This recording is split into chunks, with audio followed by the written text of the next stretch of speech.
the most realistic online racing sim ever made. This is iRacing.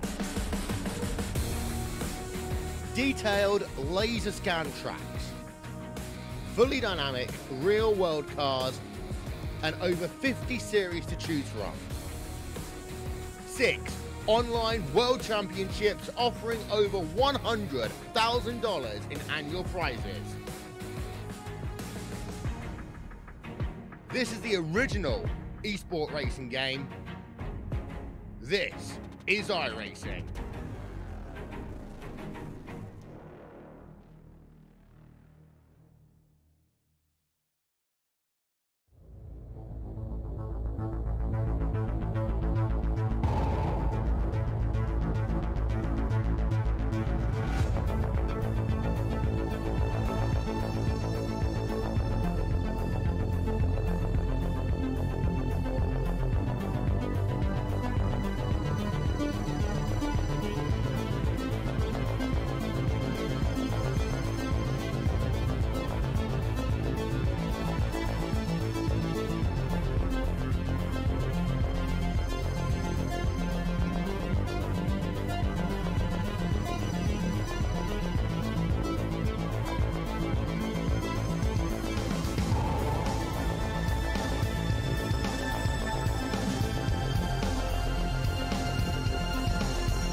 Well, hello, ladies and gentlemen, and welcome to MaxSpeedTV. It's tonight we are here at Daytona International Speedway for the final round of 13 in the OP Racing Superspeedway Series.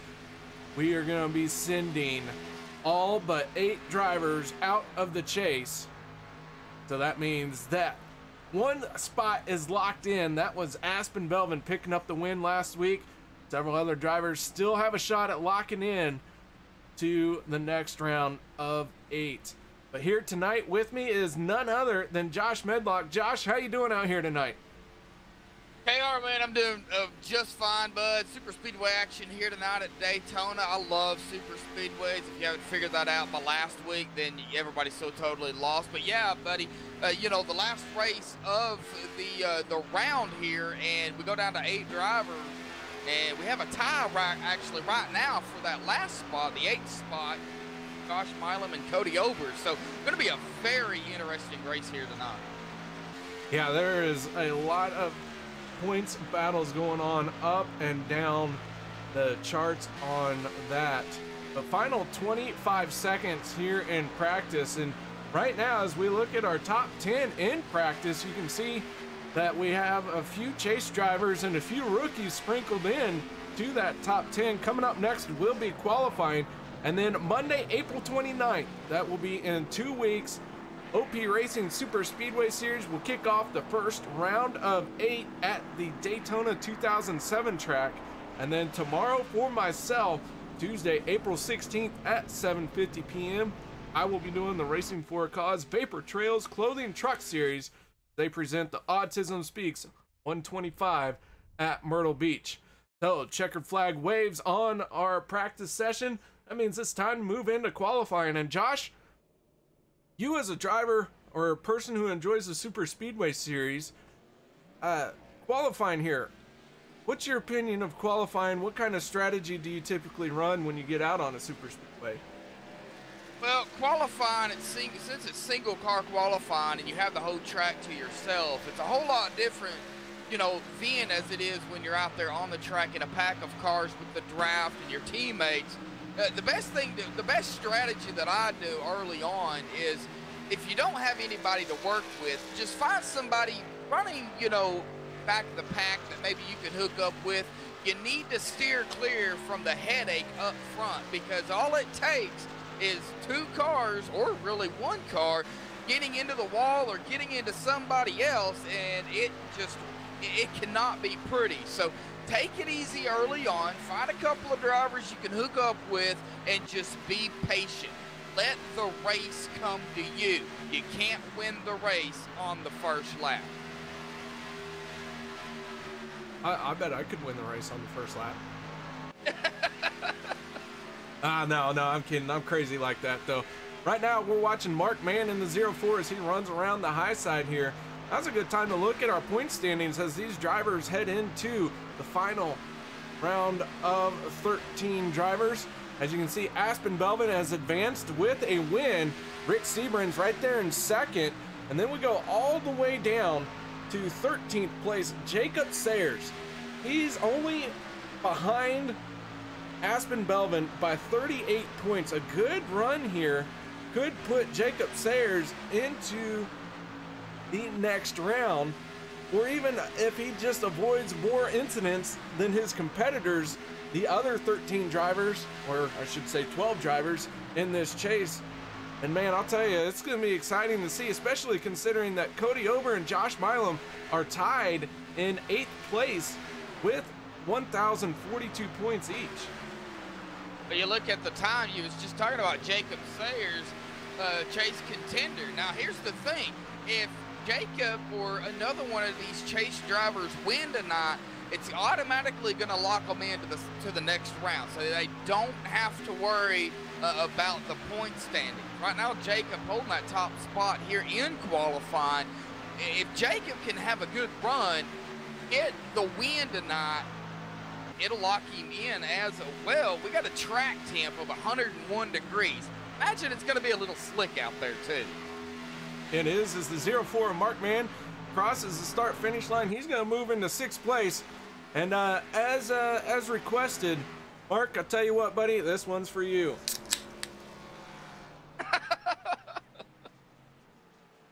Well, Mark Mann going into second. Josh Milam now into first. So, see, it doesn't take much to lose the pole position here in qualifying.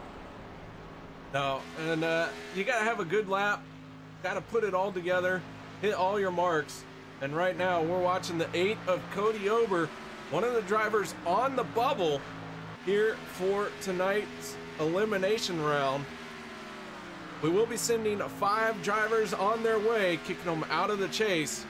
Cody Ober in danger of being one of those 5 drivers. A win would definitely go a long way into his favor, but man, it's gonna be tough. Oh yeah, definitely. You know, another key point I want to come out on early is the temperatures inside, inside the car, of course, but you know, the temperatures for the motor. When you get behind somebody in your draft, the temperatures is gonna go up. So when that light starts blinking, that does not mean your NOS is ready. This is not Need for Speed Underground 2. You need to get air to the motor quickly. Les Levy in the 62 machine out there running around on the high side. He's gonna get ready to drop down, turn in his quick lap here in just a moment. That 62 up to speed on his first time lap. See how good of a lap he can muster in that red and black 62 machine. These guys, there's still a whole lot of drivers that have not qualified yet. I imagine some of them, KR, is not going to qualify. They're going to start in the back. Yeah, we have quite a few drivers who do start in the back. Another driver has just moved up into second place. That is the 42 of Chris McCullough. Rick Sebren's is our new pole sitter in the 4 machine. with a 49.798 so far. He is the fastest driver out there. Chris McCullough going to be starting on his outside should everyone maintain their spots. It looks like Ken McCullough Jr. is going to be coming out here, going to be putting in his qualifying lap in the 89 Oreos. You know, so these McCullough drivers, I know two of them pretty well. I get the honor of calling their name on Sunday night. So I know a couple of the McCullough guys. They're heck of a racers. You know, when they get going, they know how to race. Yeah, they do enjoy that high side here in the Super Speedway Series, and it makes for some exciting moments out on the track when they all three hook up. Gonna have to watch that McCullough crew here tonight, along with everybody else out there. So, you know, I didn't forget you.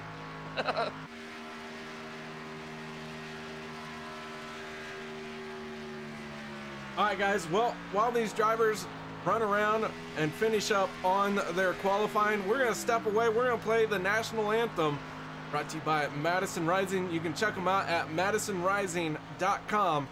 Guys, please stand and remove your hats. Join me in honoring this great nation.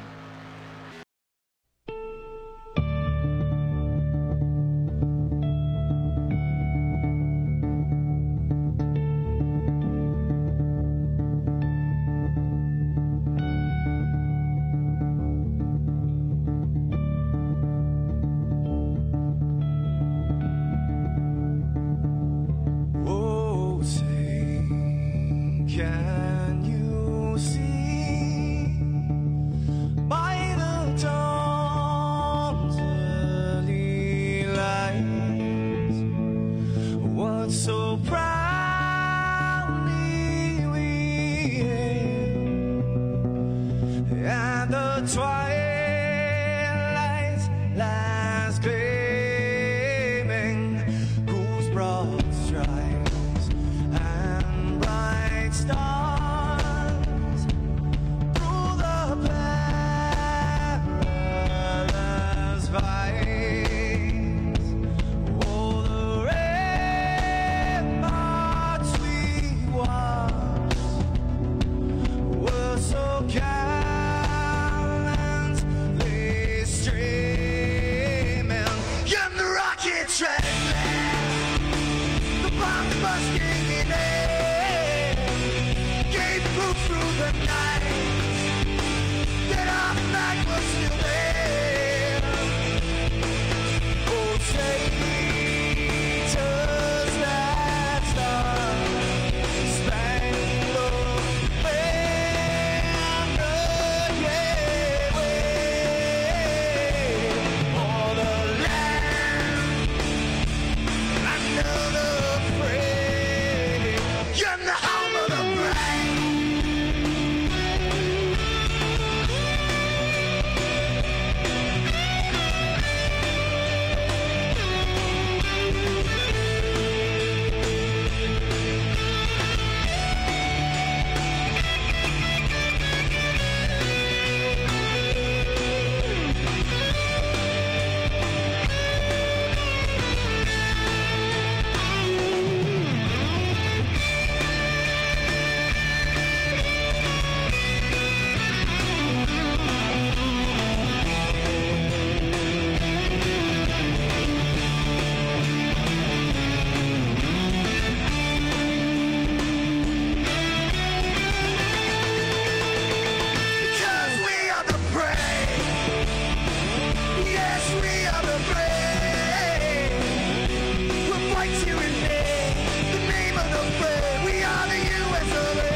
Welcome back, ladies and gentlemen, as the field is starting to take to the grid, and that means it is time to go through our starting lineup. Row number 1, chase drivers locking it out. Rick Seabrans in the 4 and the 42 of Chris McCullough.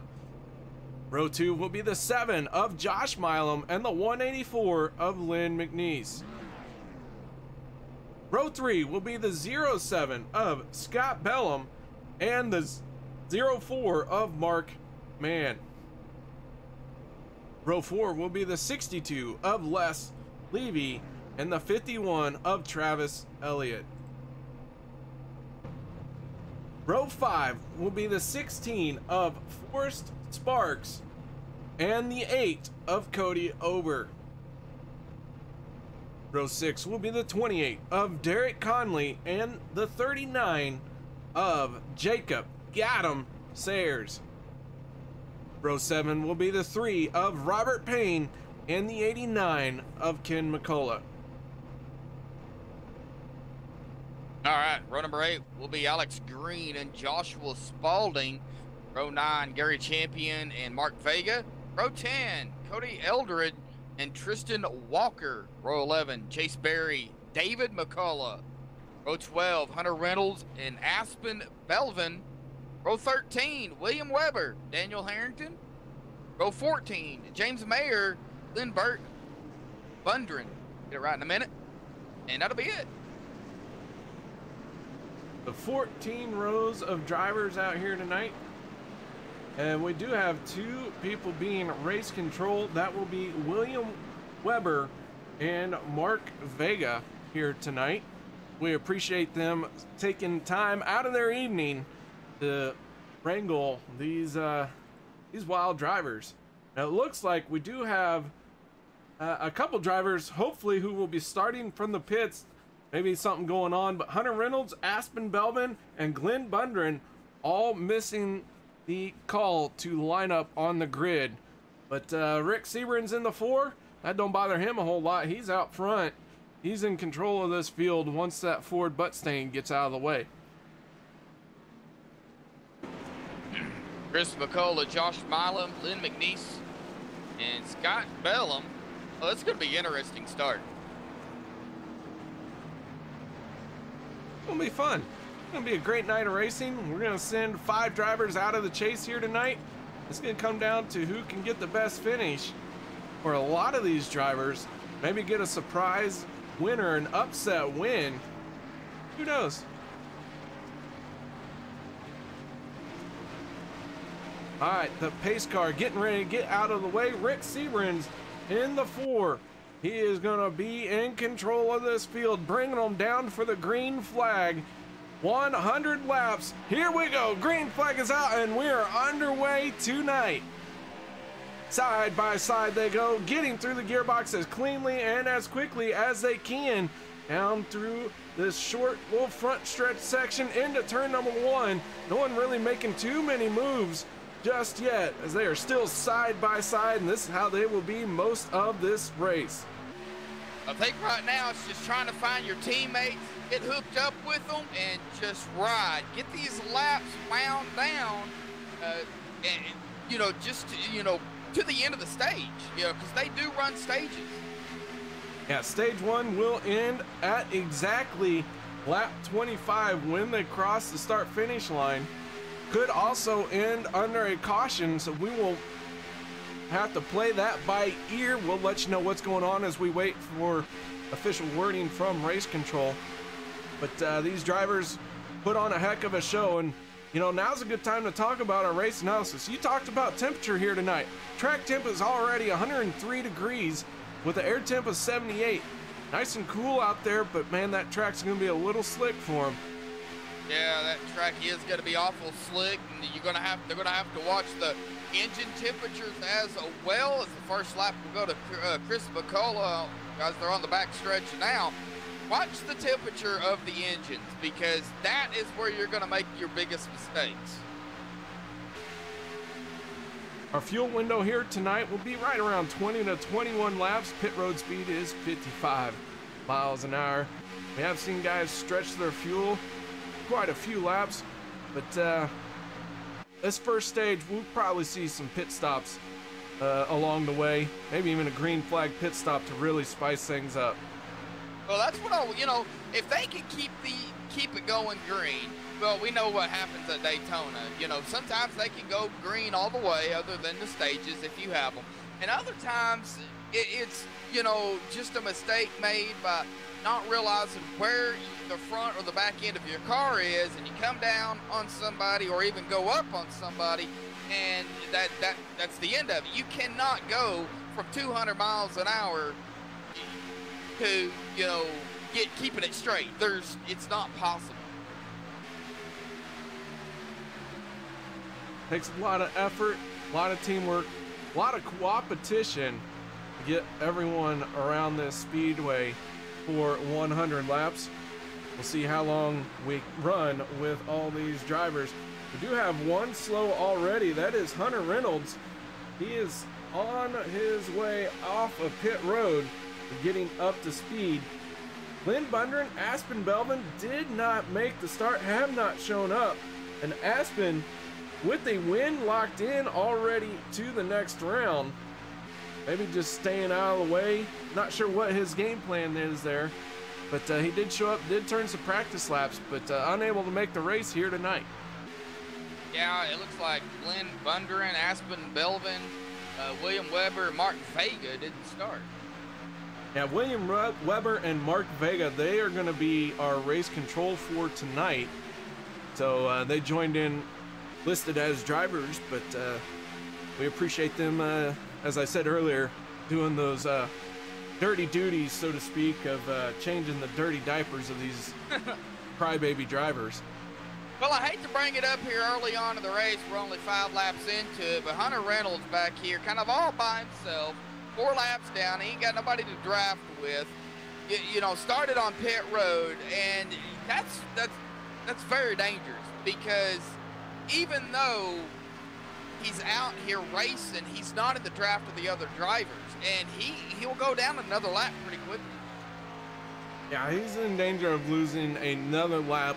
4 laps, gonna be very hard to come back from. 5, near impossible. Although if he stays the only car on that is lapped at all, then he has a good shot at getting his car back on the lead lap. We will have 2 cautions for stage ends. That's half his laps down right now, so can't count him out just yet. Oh, the 51 caught up there on the high side. We're 3 wide back here. That'd be Travis Elliott in that 3rd lane. Travis Elliott likes to mix it up into the 3rd lane, and right now that is exactly what he's doing, but he is all by himself, has no help up on that upper groove. Only a matter of time before he starts losing ground, but we might see someone try to move up there and help him out. I think the 89 of Ken McCullough Jr. thought about it, and he is going to stay back there. Now the 2, David McCullough, up there helping the 51. 3 wide onto the front stretch. Cody Ober trying to squeeze the 51 just a little bit, but Travis Elliott will not be denied, as he has got some help now. He is going to start making his way towards the front with that momentum that the outer lane can build, but it is a high risk, high reward situation. And right now, I think it's a little early to be going 3 wide, but Travis Elliott, he might have different plans. He's trying to make it into the next round, and he is in a must-win situation. So stage points and everything will be important to this 51 machine all night long. Yeah, and right now he's still 3 wide with the 04 of Mark Mann. They're caught right in the middle. I don't think that's where Mark wants to be. We go on board with the 42 of Chris McCullough, and you can see here comes the 51 of Travis Elliott with some help from David McCullough. They are working their way towards the front as a 2-car group. So far, those 2 cars have been the fastest 2 out on the track, as they have worked their way now into the 2nd row. And this type of racing, good, clean, hard racing, 3 wide, very exciting, but it can go downhill pretty quickly. These guys doing an awesome job hanging on to it. Rick Seabrans is your race leader. He has been out front now for 7 laps. Give him another lap led. Chris McCullough has led 1 lap. That is all of the 9 completed laps being covered up by our front row.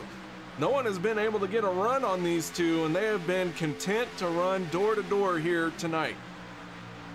84 of Lynn McNeese pushing the daylights out of the 40 of Chris McCullough. Got the 7 of Josh Milam pushing the daylights out of the 4 of Rick Seabrand. So, you know, but here comes the 51. Don't look now. The 51 of the 2, not too far behind. We go on board with the 04 of Mark Mann, rookie to the OP Racing Superspeedway Series, but he has made his presence felt, as right now he is running up front. And the 04 now going to try and make a move down to the bottom lane here, get close to that yellow line and tuck in behind the 07 of Scott Bellum. Well, as you were watching that, I was watching the 89 of Ken McCullough Jr.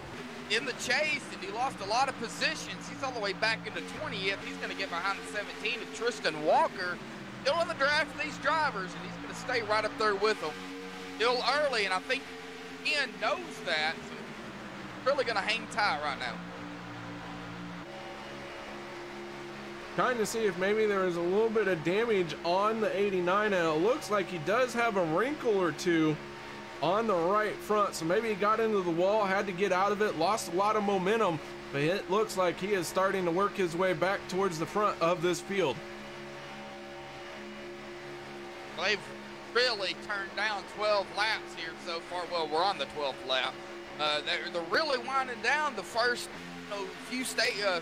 the few laps of the stage here is coming up. We've got about, say about 13 laps left, 14 laps left to go here in the first stage. Rick Seabrand still holding on to that inside lane with Chris McCullough on his outside. Josh Milam in the 7, one of the FSR drivers. And Josh trying to recruit some help from his teammates. He does not have any teammates around him just yet. Oh, here we go. Oh, smoking coming off the back of those cars in the back of the field. And we're going to go 3 wide again. That 51 is this Travis Elliott. He's determined. He likes to be 3 wide. He's not afraid of it. We go and look at where this 51 has been. He started 8th. Right now he's still running in 8th. He has been all the way up into 3rd place, running that 3rd lane. Well, let's talk about a little bit of issues that we know can happen here on iRacing KR is the dreadful net code, especially at a super speedway. Net code plays a big role in most of the wrecks that do happen on super speedways. Yeah, netcode is something you always have to be mindful of. You want to allow a little bit of extra room because of that at times, and especially early in a race, 100-lap race, and there's no reason to be trying to side draft somebody. But we say that we're not out there trying to earn as many points as possible. Someone like Travis Elliott, who came into tonight 12th place in the point standings, on the outside looking in, he needs the stage points. He needs a race win. He needs to be running up front every time. He's feeling that pressure, and he is trying to respond to it by making that 3rd lane work, and it just has not panned out for him just yet. We did see him run to the front, but then he dropped all the way back. Now the 51 is going to dive it low, right in front of the over of Mark Mann. I think Travis Elliott figured it out. I need to get to that low side, and that's where he's at right now. Worked his way down to that yellow line. Cody Ober in the 8, driver on the bubble for elimination right now. He is tied with Josh Milam in the point standings, and Josh for the moment is just a few spots ahead of him. But that doesn't necessarily mean that either one of these drivers is going to make it in or be eliminated. Still very early on in the race here tonight, as we're looking at about 9 laps left in stage number 1. Let's go ahead and throw something out there. We've got 2 stages, the first and second stage. First stage will be, ending like you were saying, KR, in about 9 laps. And of course, we've got the second stage. Now, we know what happens toward the end of the stages. Everybody gets a little bit aggressive. And I imagine it's going to happen here tonight to pick up as many points as they possibly can. But you also have to look at it this way, too. Do you want to take the chance at the end of the stages, possibly get into a wreck with not only yourself, but the other drivers, and not get the win? Or chance it on the final 2 laps or a lap of the race and possibly get that win and get the automatic lock-in? You got to do what you got to do, man. And those strategy calls, this is why I'm up in the booth. I can't make good strategy calls. Every time I think I'm going to win a race, I end up getting lapped. I don't know what I'm doing. That's about like me. I have got 1 win on iRacing, and we have got some people coming down pit road. Jacob Sayers in the 39, first one to break away for pit road. Along with Travis Elliott, the 17 machine hitting pit road as well of Tristan Walker. Chase Berry is our last driver onto pit road. Ooh, as the 23 is going to tag the wall a little bit of Gary Champion. It's going to cost him some time and a little bit of damage. Jacob Sayers rolling out, Travis Elliott and the 51 as well. Those two getting away very quickly, very cleanly. We're nearing the end of the fuel run for stage number 1. We might see a few more drivers break away here, but most of these guys are going to stay out till the last second. Well, I've got to give a huge shout out to Gary Champion, because last week Gary was on rails, had a big chance of winning that race, and he came in 5th. He stole the top 5 as a rookie, but just think what an upset it would have been last week if Gary Champion could have grabbed the win and took it away from one of the Chase contenders. Yeah, that is something that has to be factored into these guys' plans as well, knowing that they could end up out of the chase if somebody not in the chase wins this race. And that's why I'm saying you gotta be pretty much hammered down this entire time. And it looks like we're gonna have a few more drivers breaking loose here. The number 8, Ober. First one down pit road. 4 Sparks following suit, along with the 3 of Robert Payne. Daniel Harrington in the 82 as well. Those guys all hitting pit road, but the 4 of Rick Seabrans and the 7 of Josh Milam, they have not made their pit stops just yet. So far, 13 cars have stayed out and are pushing that fuel tank to its limits. We might see a bunch of them hit pit road this time. Now, I would want to stay out there as long as possible and be in this group, this big group. Oh, we got a big pack heading for pit road this time, led by the 4 Seabrans. Get it wound down, guys. You do not want to get caught speeding on pit road. We've got about 6 cars left that have not pitted, as Ken McCullough, Cody Eldred, David McCullough, and it looks like Josh Spalding in the 9, the 11 of Chase Berry, first car 1 lap down. The 23 of Gary Champion, he is also a lap down. And when these 4 break away, that is going to put Champion and Berry back on the lead lap. I wouldn't count out any of these drivers. This is Daytona, baby.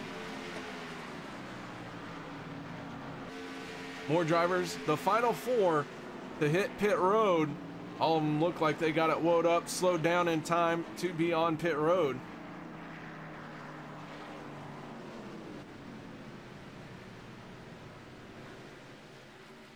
Rick Seaburns and Scott Bellum Looks like they are getting up to speed right now. They are the two leading cars that have made a pit stop, but they are running nose to tail, and they have Cody Ober in the 8 trying to catch up to him. And Cody Ober is going to try and make a pass on him instead of forming up. We'll see how this plays out for him, but these three cars here are in a race with Ken McCullough in the 89, who has made his pit stop. He is working his way towards the back stretch.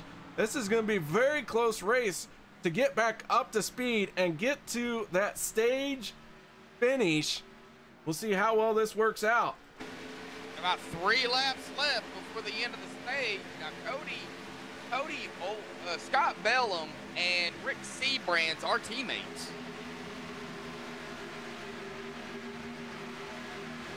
Yeah, they are part of the Misfits group. That's what they call themselves. A handful of drivers without a team.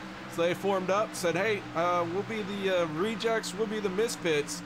And right now, Rick Seabrand, Scott Bellum leading the charge for the Misfits. But they have got to catch up to the 89 of Ken McCullough and the 2 of David McCullough.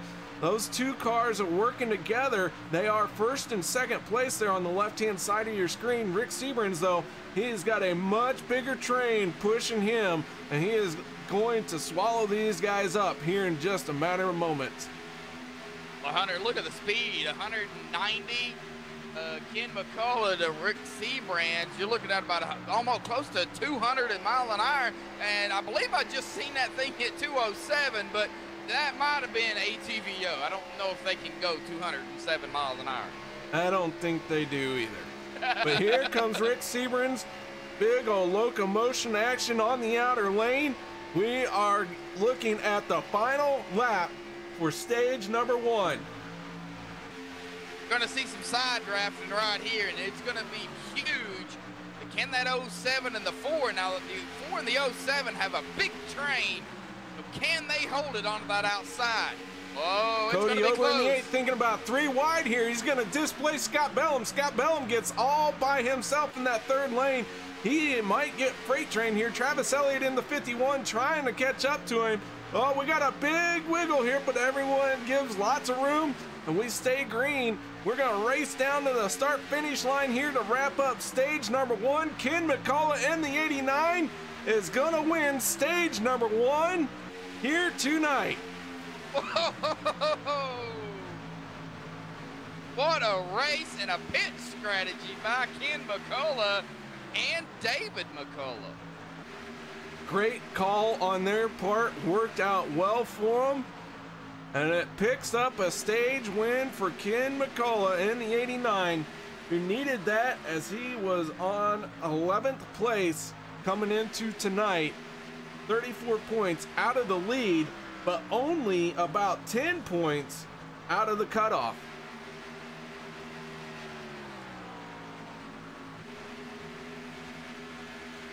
What racing early on, man.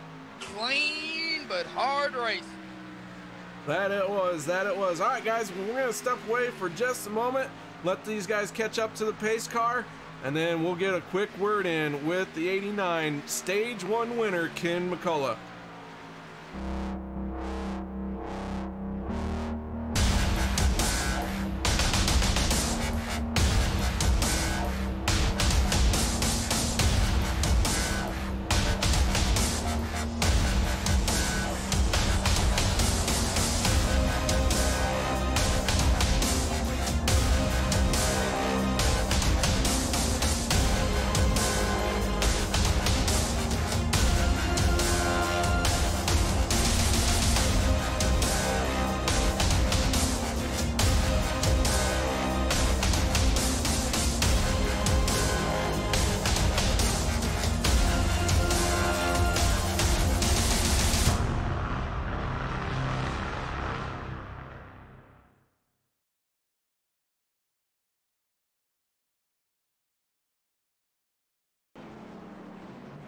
Drivers have caught up to the back of the pace car. We'll see some of these guys hit pit road. Some of them will stay out.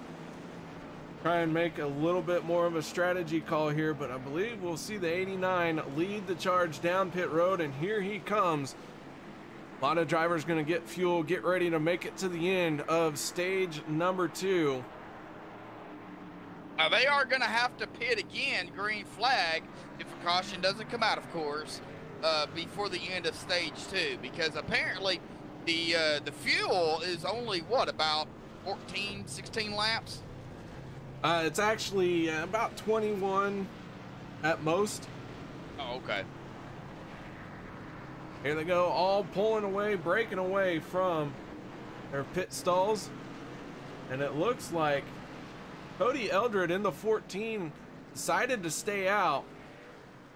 May have ended up a lap down. But Alex Green and Gary Champion, of the drivers who made pit stops, and in fact it looks like Gary Champion did not hit his pit stall.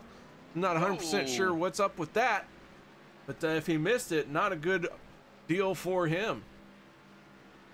Now that 89, though, what a strategy by the two McCulloughs, because that put Ken to get the stage 1 win, and he's a chase driver, so that is going to help Ken dramatically.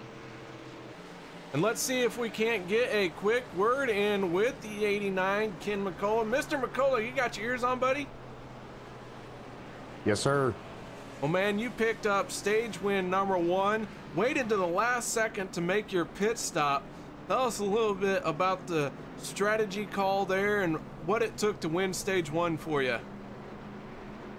Yeah, I knew if I had David there behind me, I was in good shape.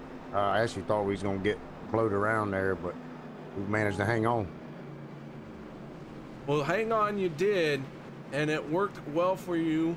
You get that all-important stage victory, stage points being very important to you, as you were just about 10 points out of the cutoff coming into tonight's event.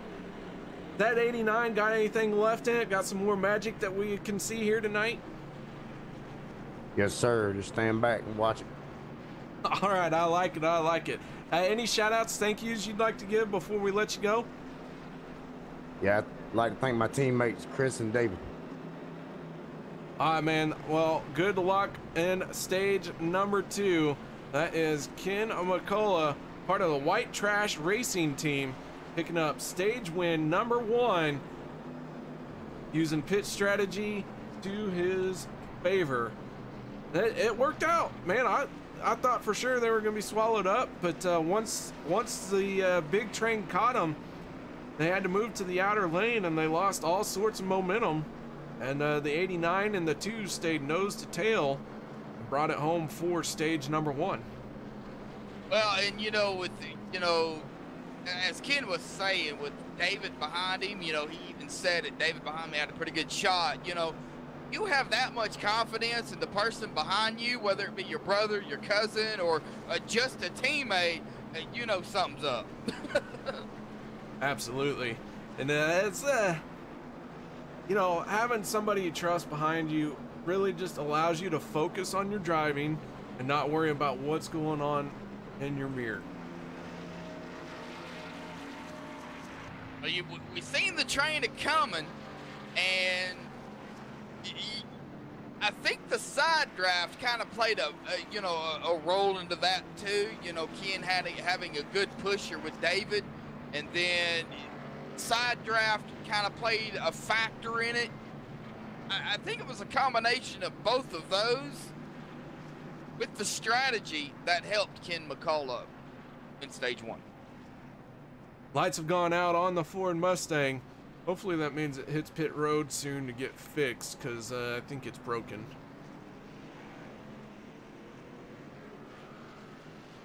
Robert Payne in the 3, Alex Green in the 15. That's going to make up row number 1 for this restart. DEI wannabes. They are on the front row with their teammate Cody Ober in the 8, right there, second row inside. Robert Payne, Cody Ober on the bubble for tonight's chase event. On the bubble of elimination. Either one of these guys desperate to make it. Alex Green in the 15, he's not in the chase. He could be the one that helps the 3 or the 8 into the next round. And, you know, we've got to watch it because if a non-chase driver wins it, it's really going to upset the points. Upset the points, upset the balance of power. I'm going to see all kinds of crying baby drivers out there if that happens. I like it. I like it a lot. All right, here we go, folks. Getting ready to go green flag racing. The Ford Mustang getting out of the way. Josh, why don't you take us to this green flag? I sure can do that. Alex Green, Robert Payne up front. Green flag is out. We're stage 2 racing, boys.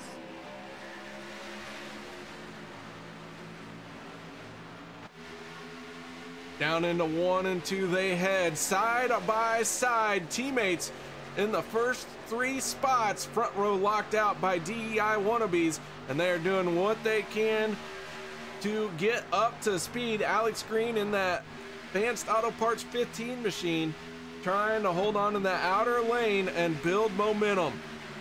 Gonna have to get some momentum because the 3, 8, and 2 on that inside line, along with the 28 and a 51 now back up here. We've talked a lot about that 51, and he is still up here racing it up here in the top 5, top 6 drivers. Little bit of wiggling going up there with the 3 and the 8 right now. I call them two the Twinkie cars because to me they look like they're black, and I don't know if they are to you, but something about puzzle piece, what one of them has. Cody Oger running an autism awareness puzzle piece 8 machine, and then Robert Payne running a black and white Buddy Check 22 in that 3. I'm trading paints again. Here we go. Yeah. The internet, such a wonderful thing until it lets you down.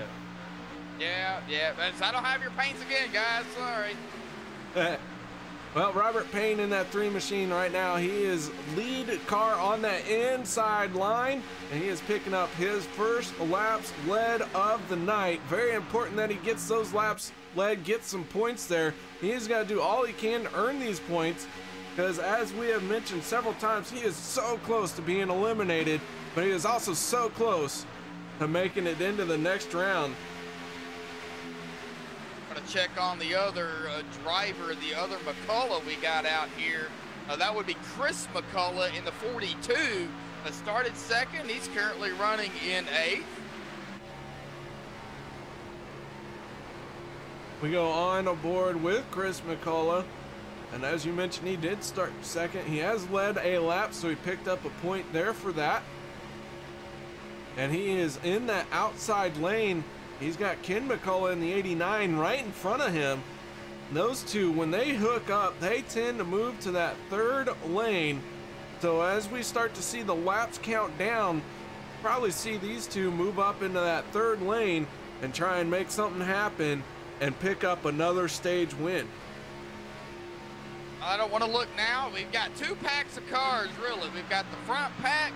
We've got a second pack of cars led by Mark Main in at that 04. 95 of James Mayer, Lynn McNeese, Scott Bellum, Joshua Spalding, Tony Cody Eldred. There's a whole bunch of them back here, and they're all single file. And that's what you want to do. You want to go single file. Stay single file, get the draft off of one another. Don't go side by side. Because even though it's side drafted, it still affects your speed. So stay single file, get the draft, and get back up to that front pack. Yeah, you just got to form up, stay nice and tight, run some solid, consistent laps, and don't try and pass anybody, because you're squabbling over last place at that point. No sense in squabbling over it here early in this race. Get formed up, try and catch up to the lead pack, and then try and make some moves. Still pretty early in the race, still a whole lot of racing left to go. We'll be coming to the end of stage number 2 here in about 15 laps or so. Yep, just about. That well, that 15 shootout to the end is going to be fun. 15 of Alex Green finally starting to make a charge towards the front and led a lap there, I believe. He is doing all he can. The outer lane took him a while to get momentum built up and to track down to 3, but now they have caught up to the 3. Once again, it looks like when this outer lane gets into the corner, they kind of fall apart. They start separating, and it really is allowed the inside lane, as they stay nice and tight on that yellow line, to be consistently faster. Yeah, that outside line, it seems like when you're going into the corners, you lose momentum. And, you know, that double yellow line, staying close to that double yellow line on the track, of course, is the quickest way around it. But the 15, the 16, the 89, you know, the outside line on the backstretch here, they pick up a lot of speed, but they just can't seem to get enough of the momentum and speed to get around them. The 8 touching the apron there. Saw how it upset the car, but quick hands there kept the 8 from getting into the outer lane. And we stay green here. Oh, who led that lap? I think it might have been Robert, didn't it? I couldn't tell you, man. That was too close to call. That was Robert Payne, by the way. I just checked it. Barely. Robert Payne in the 3, leading some laps. Our most laps led so far is Rick Seabrans in the 4. He was out front for 18 laps, and Seabrans, he is falling all the way back into 13th place. He is losing the lead draft, but the good news for him, he has the 62 of Les Levy right there, inching closer to his back bumper, so he is not going to be all by himself. He will have a shot to get back into this thing. But good news for Rick, he came in tonight with a very comfortable points lead. Just needs a solid finish here tonight to advance into the next round. As take a look at the standings here, of course, Aspen Belvin locked in, as we know, getting the Friends in second with 1,062 total points. He was only 1 point ahead of Derek Conley. I don't see. There he is, Derek Conley, running 8th. Derek trying to get up to the front. No stranger to the front of the field. Usually has a stage win or 2 by now. Unfortunately for him, so far he has struggled. Kind of started off on the wrong foot. Did not have a very good qualifying session. Started deep in the field. But he is making his way up towards the front now. And that Haviland 28 machine. I think this second pack of cars, oh, we got a breakaway up front.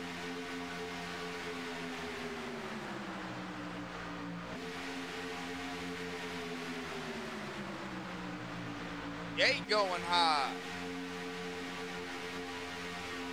Cody Ober in the 8, getting in front of his teammate Alex Green in the 15. And Cody Ober trying to make something happen now in that outer lane. David McCullough in the 2, thinking about moving up, trying to make a pass on Robert Payne. These guys are all starting to work each other over. We're at 10 laps to go in stage number 2. And Derek Conley in the 28. Oh, it's going to tag the 8 of Cody Ober. That's going to stack everyone up behind him. And Alex Green is going for a spin. Caution flag is out. Oh, no, not what you wanted to see.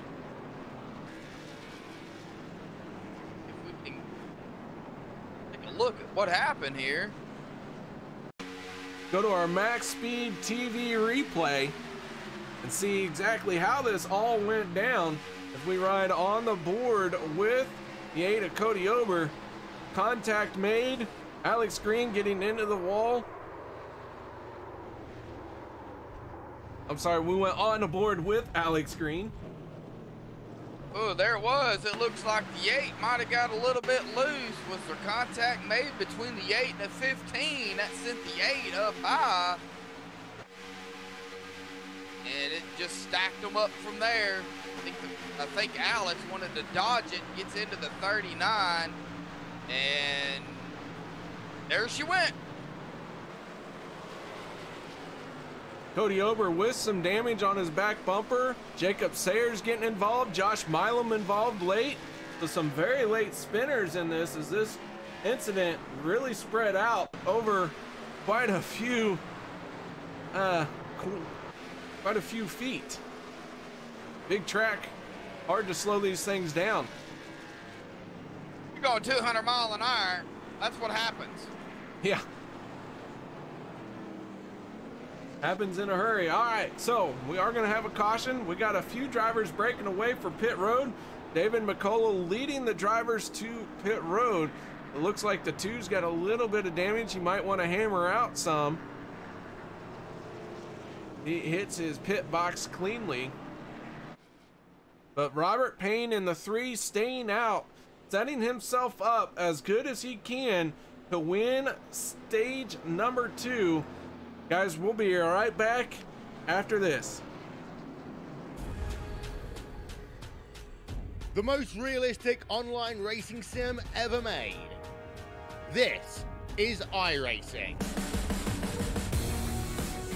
Detailed laser scan tracks, fully dynamic real world cars, and over 50 series to choose from. 6 online world championships offering over $100,000 in annual prizes. This is the original esport racing game. This is iRacing.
Welcome back, ladies and gentlemen, as the drivers have started to take to the lineup behind the pace car. Robert Payne in the 3, choosing the inside lane. Travis Elliott, surprise, surprise, gonna restart on the outside in that green Monster 51 machine.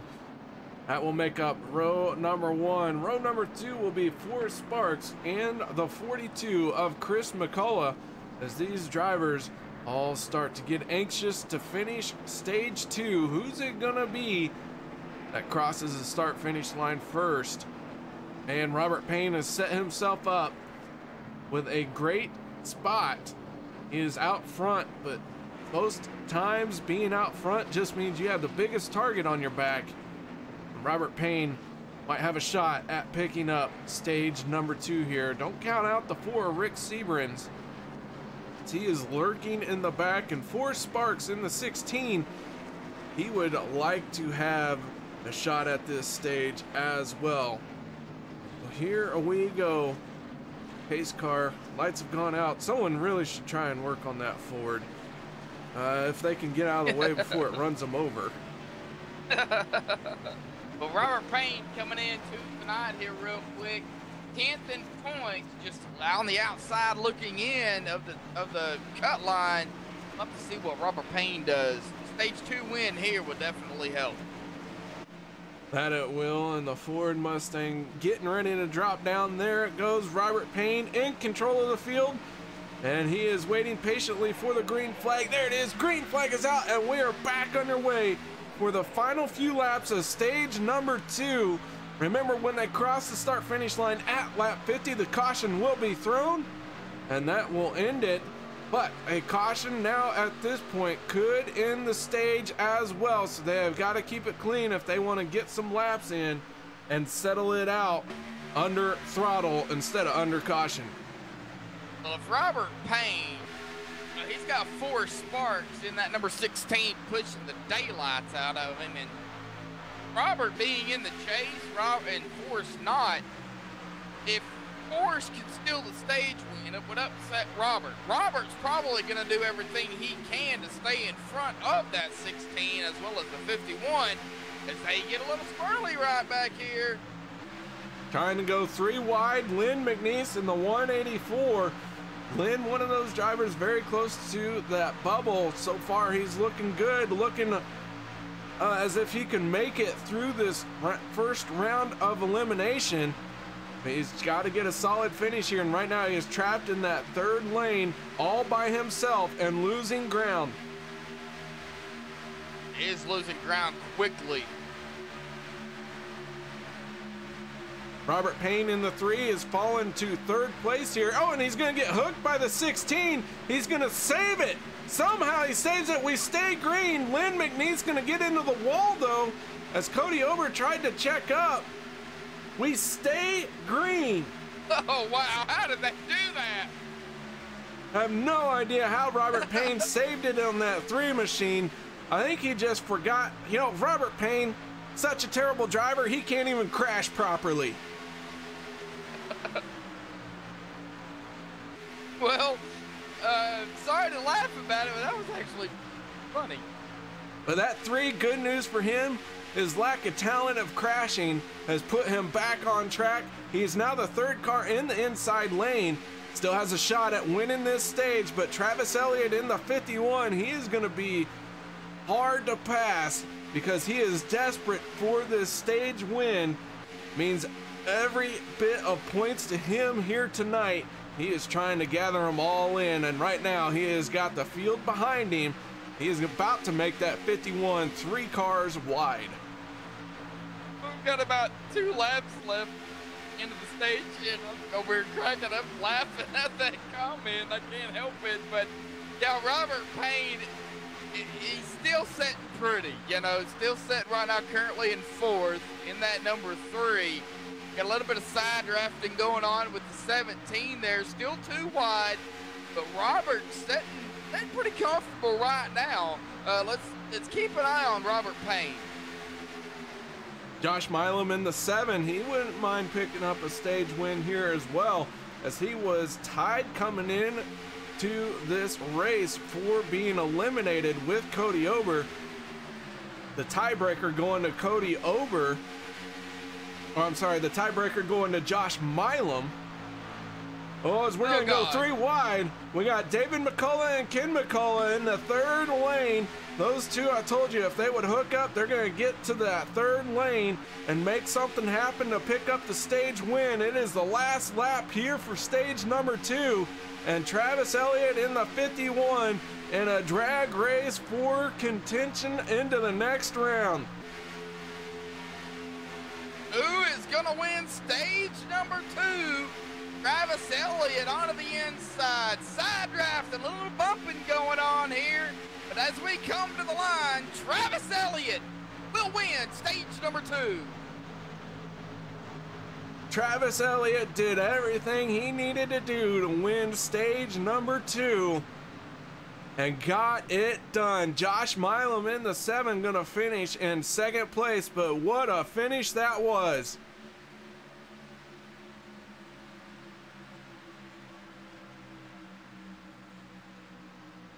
Man, oh man, I'll tell you, it don't get much more exciting than that. The 51, whew, making us catch our breath up here, as that was a race to the finish.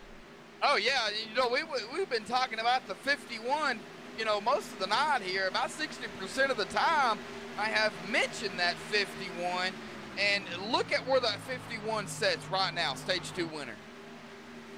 Got it done, and now he's got to catch up to the pace car. We'll set the field again for pit lane. Everyone will probably come down pit road as stage 3, the final stage, will be the last 50 so laps of this event. So no one can make it on fuel from here.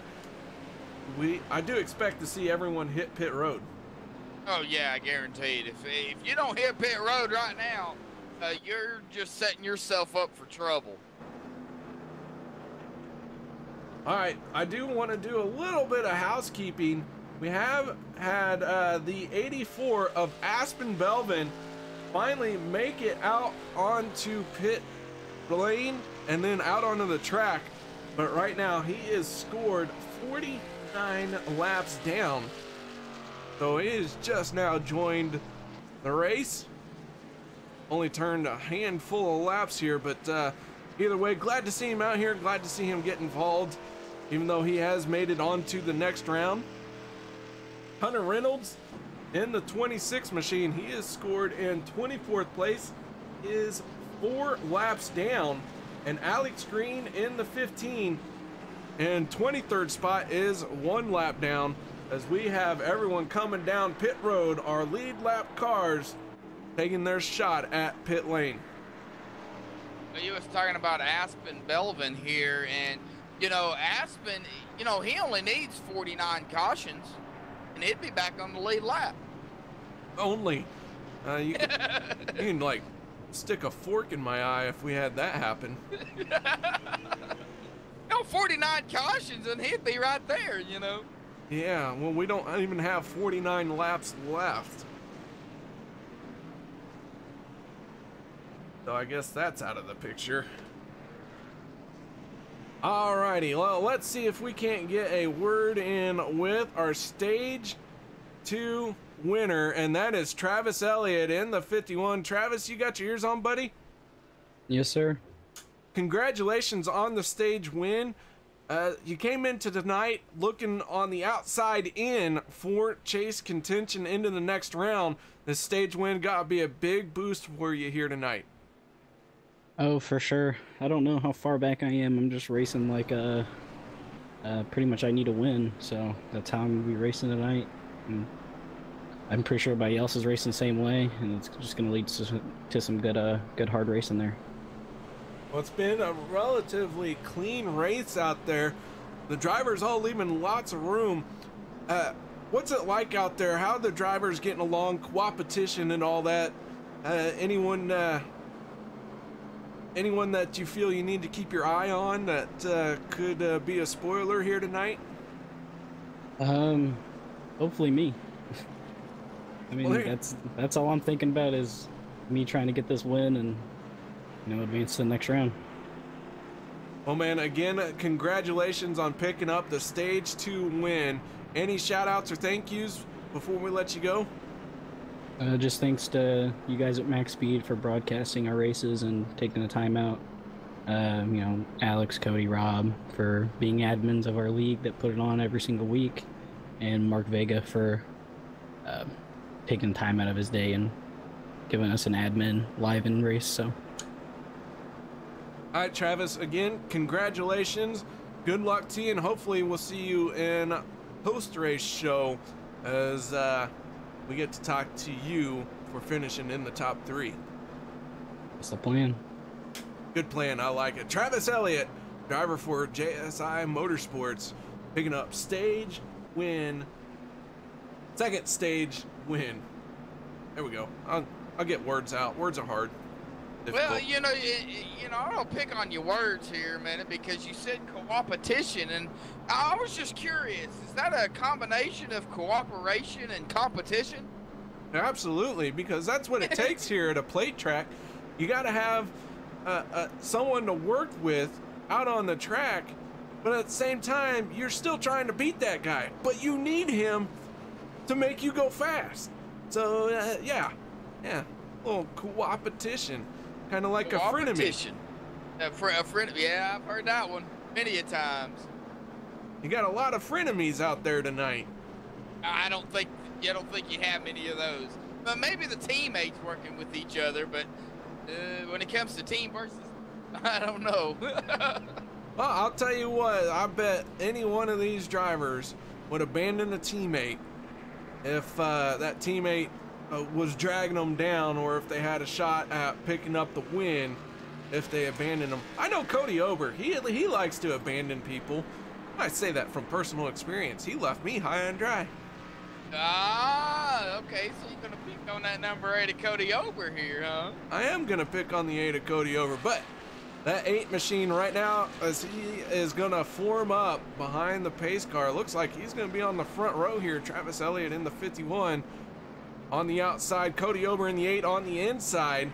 But Cody is, you know, he's an average driver. I mean, I could beat him with, you know, one eye closed, one hand behind my back, driving with my left toe removed, but he's all right. You're cracking me up over here. Oh my gosh. Well, you know, actually, if you take your toes off, it makes you lighter, and then you can put the weight more where you want it. So I haven't figured out why these drivers don't do that yet. I mean, what does a toe do? Just your pinky toe. It's kind of useless anyways. All it does is let you know where the end of the coffee table is. You got a point on that one. Yeah, I kind of feel you on that one. All right, lights are out on the pace car. Josh, how about you count us down for this green flag and take us through the opening lap of the final stage here tonight? Well, I sure can do that. Travis Elliott on the outside, Cody Ober on the inside. That is row number 1. That's going to get us going here for the final stage of the race. Pace car dives off. And I know everybody's looking forward to looking to this, but we're boogity, boogity, boogity. We're final stage racing, boys.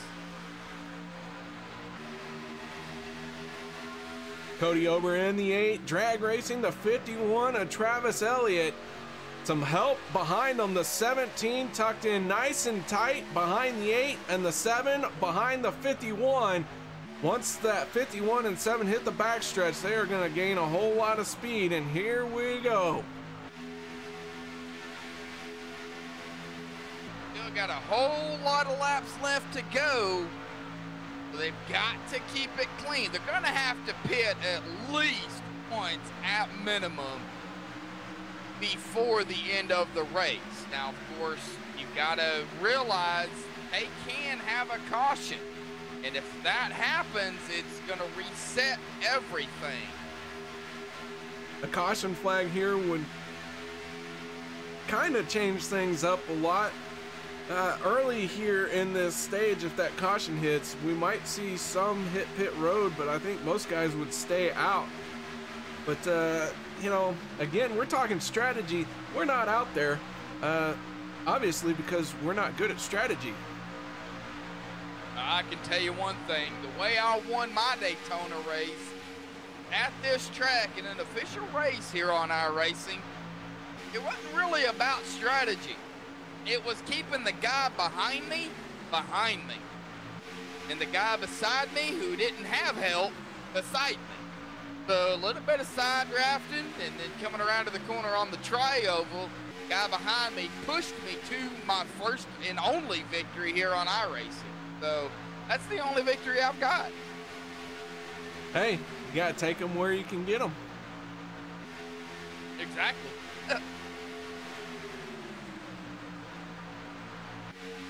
Well, Cody Ober in the 8, battling with the 51 of Travis Elliott. That has been since the drop of the green flag. Those two have been side by side.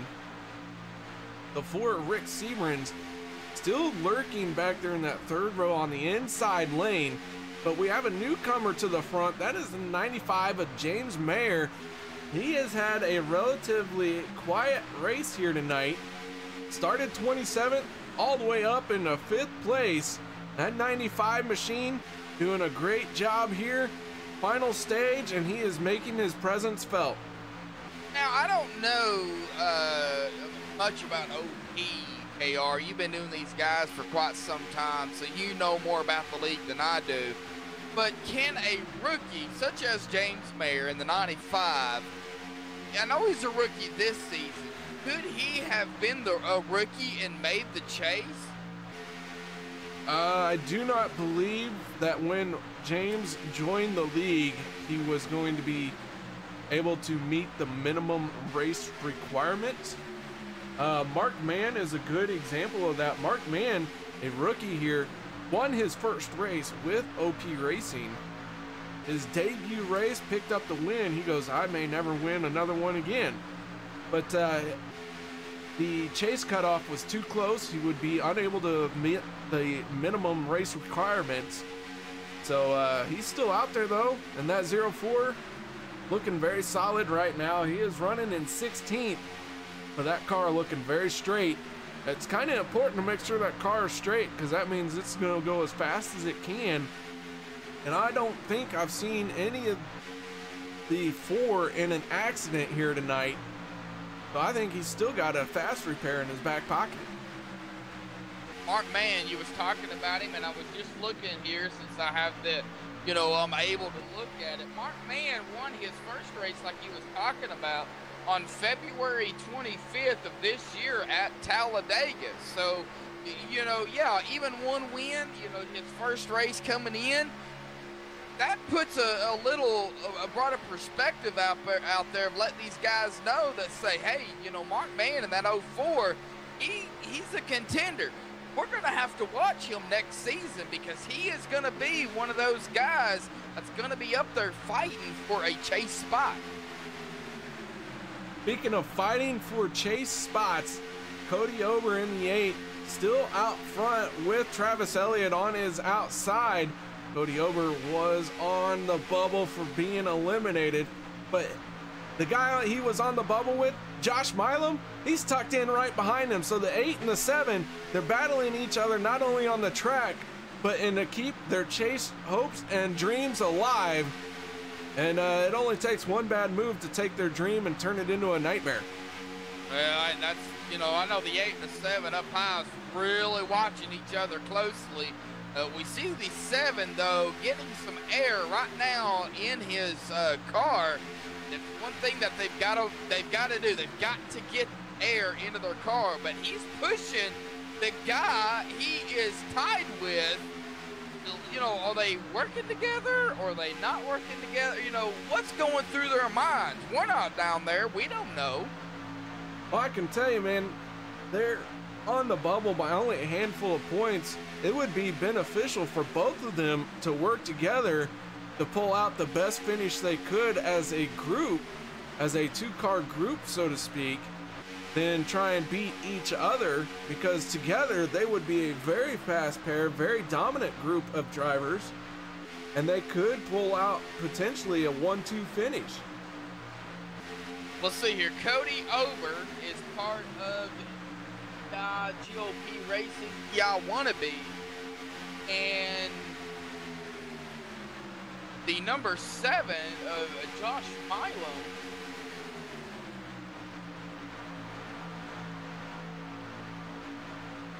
He's an FSR team, Fuel Sim Racing.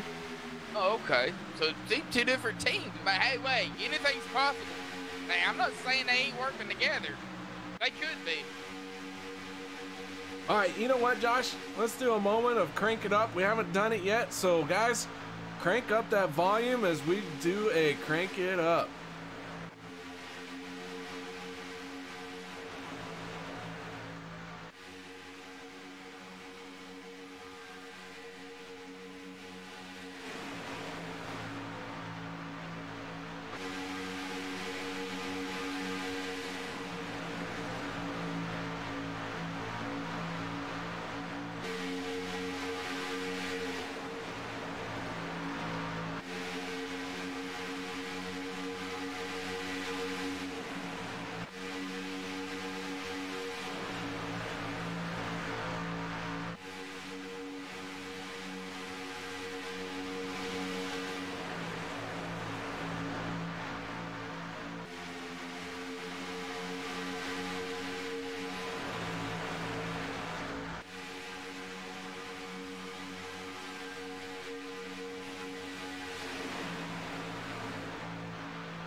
Cody over Josh Milam still battling it out for that spot, the final spot into the next round of the chase.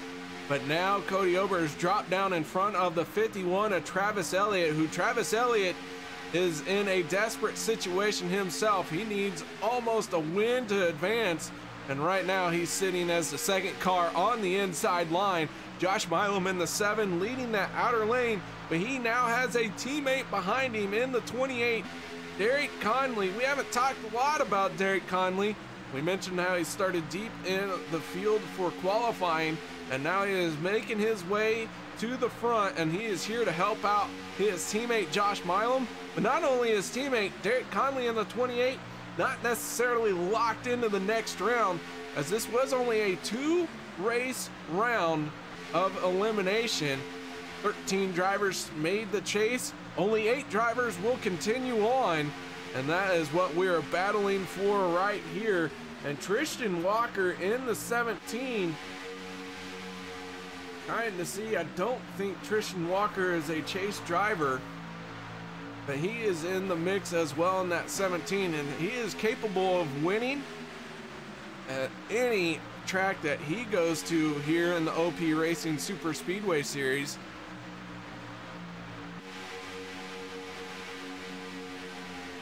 We are working lap 67 of 100. Won't be too much longer here, about another 5 or 6 laps, and we'll start seeing a green flag pit stops.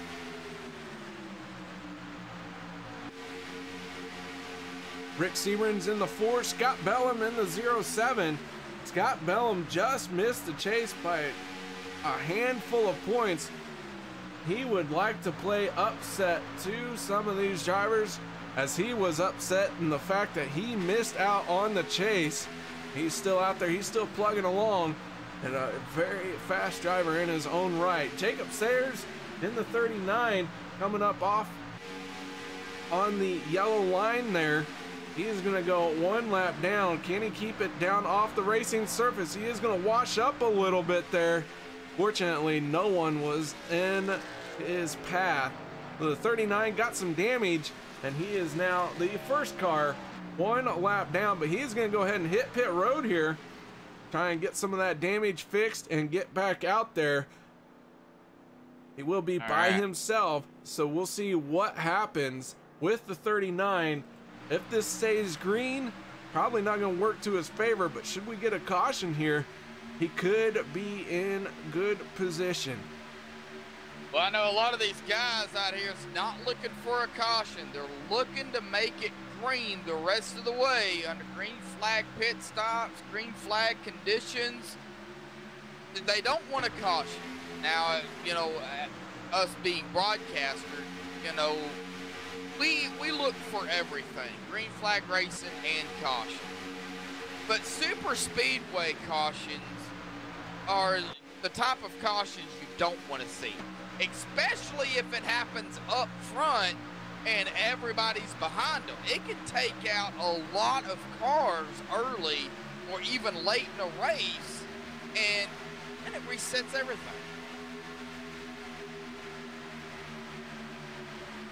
Jacob Sayers is going to end up 2 laps down. Not the race he needed, as he was the last car in the chase. And his finish, his hopes for a high finish here are starting to go dim in that 39. He has now scored 22nd place. Good news for him is he is the lead car in the car's laps down. But 2 laps down with about 30 laps to go is going to be very difficult to recover from. Oh, it's the 7 of Josh Milam hard into the wall. That is not good for Josh. He is smoking. No caution, as a 1-car incident is not going to bring out a manual trigger or a race controlled yellow. And that 7 is going to end up on the flatbed back to the pit stall, as that engine has let go. So he is going to end up multiple laps down, as that is a big turn of events, as Josh Milam could have just seen his chase hopes go up in smoke with his engine. And I'm going to go back and take a look here from my side of view and see what happened. And I believe it might have been a little bit of a bump there with the 28 of Derek Conley getting into him, going into the turn. And that, of course, the 7, he kept that car up there. He didn't want to get into anybody else. And as you said, his engine is gone.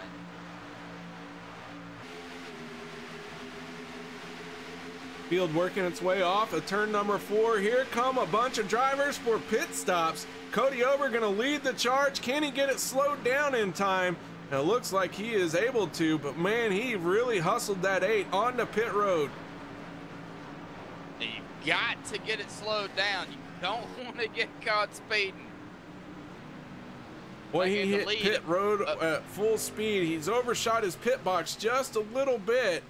That's going to cost him some time. We'll see where he's going to pull out of pit lane at.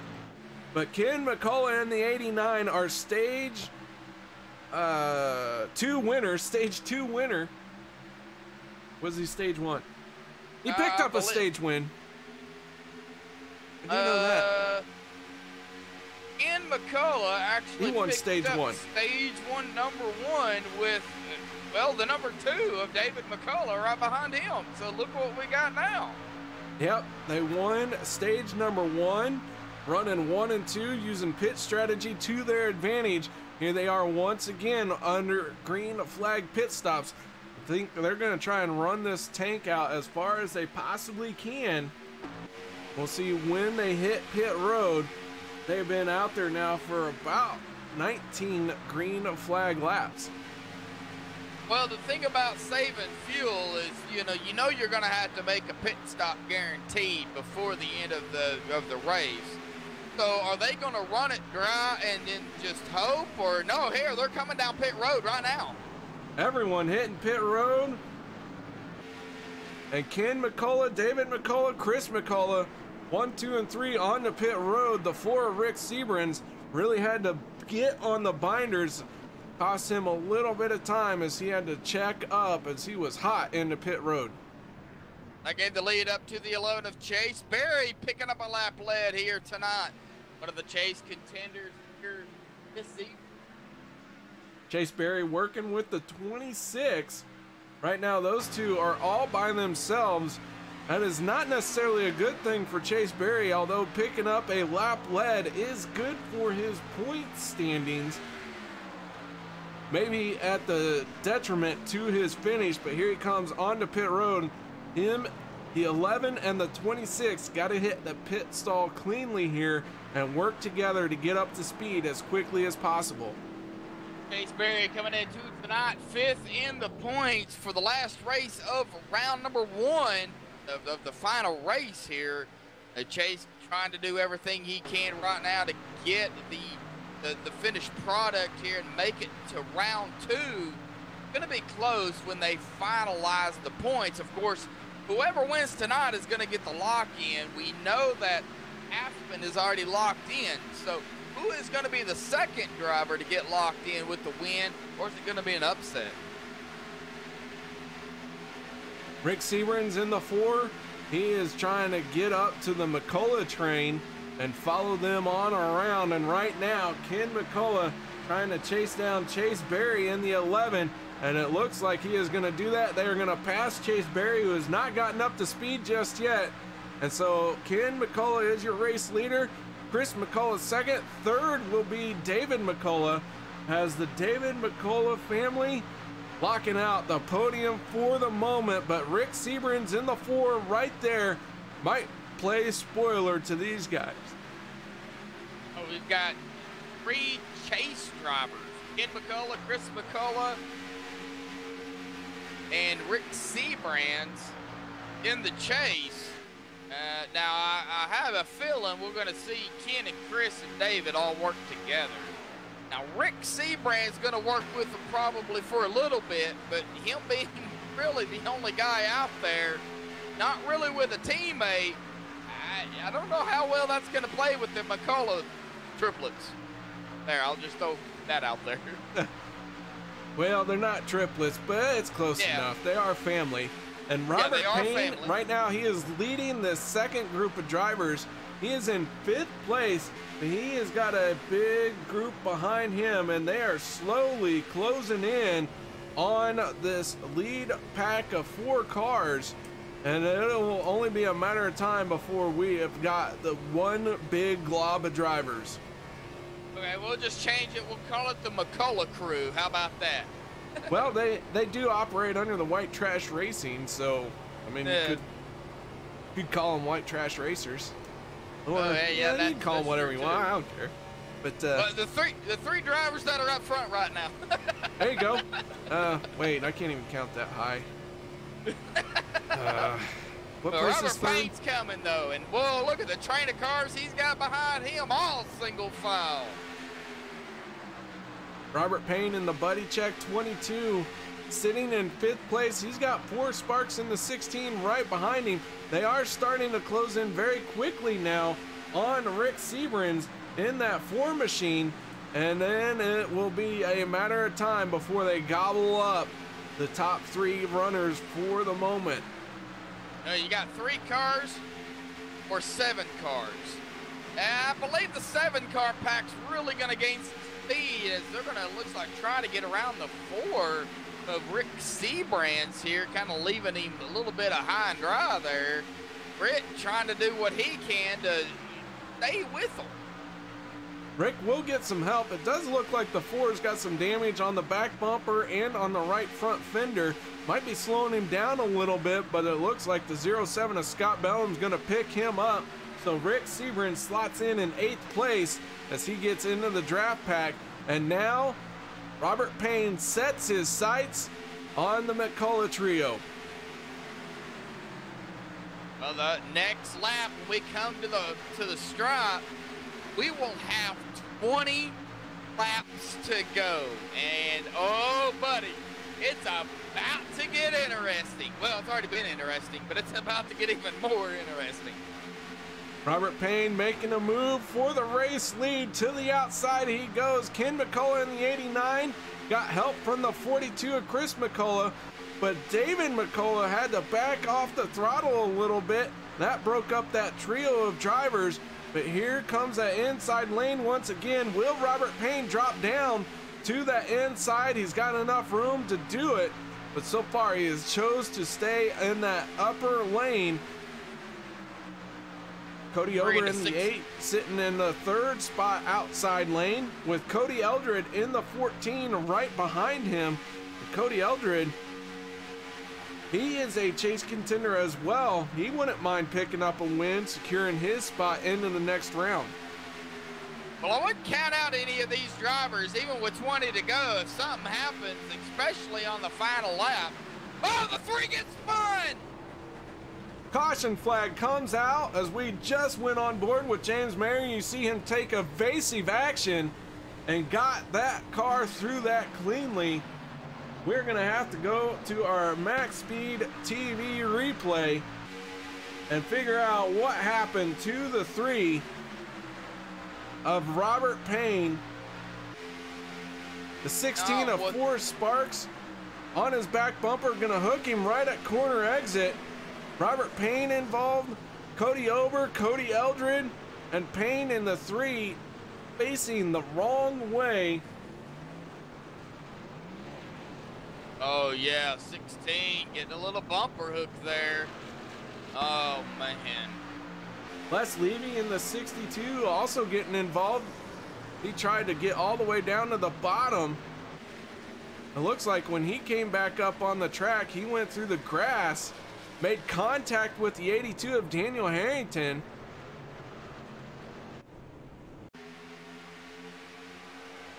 One last look at it. Cody Ober going for a spin. Les Levy trying to avoid it, trying to slow his car down. Unfortunately, just up in front of Daniel Harrington. Harrington blindsided by that one. Alex Green choosing to go down pit road instead of trying to get up onto the track. The caution flag here means a round of pit stops. This will be our final pit stop of the night with 18 laps to go. Ken McCullough in his pit box cleanly. He was the leader for pit road. We'll see if he can pick up the win on exit as well, or the win off of pit road. And it looks like Chris McCullough in the 42 is going to beat him. Rick Seabrans comes off third. Fourth will be Scott Bellum, and David McCullough will round out your top 5 after our pit stops here. Well, that just changed the game up Just a bit. Everybody now on the same strategy. They're on the same fuel.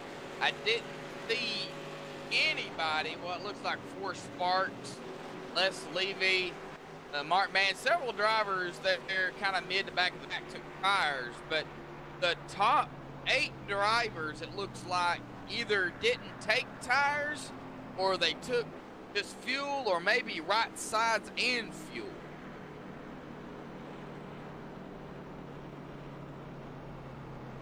New leader Chris McCullough in the 42 started front row outside, and now he has got nothing but clean air once again.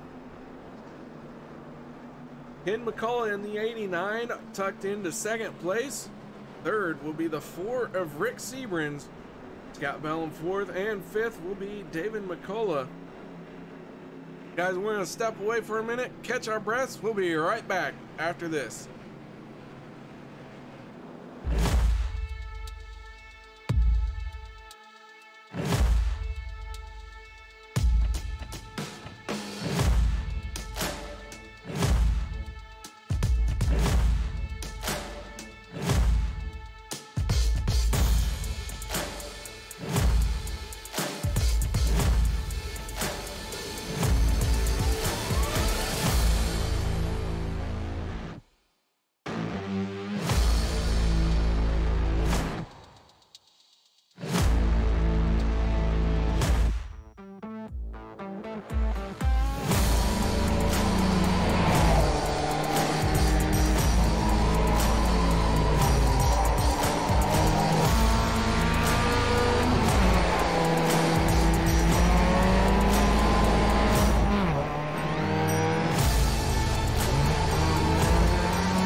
Welcome back, ladies and gentlemen. Lights have gone out on the Ford Mustang. Chris McCullough and Ken McCullough will make up row number 1 for this restart. Row 2 will be the 4 of Rick Seabrans and the 07 of Scott Belvin, as that Ford Mustang gets ready to get out of the way and we can go racing once again. Here we go. Green flag is out. When they cross the line, we'll have 15 laps left to go here in the final round of 13 drivers. 5 people will see their chase dreams go up in smoke. Which 5 is it gonna be as they go down into turn number 1, side by side, trying to get through the boxes as cleanly as they can.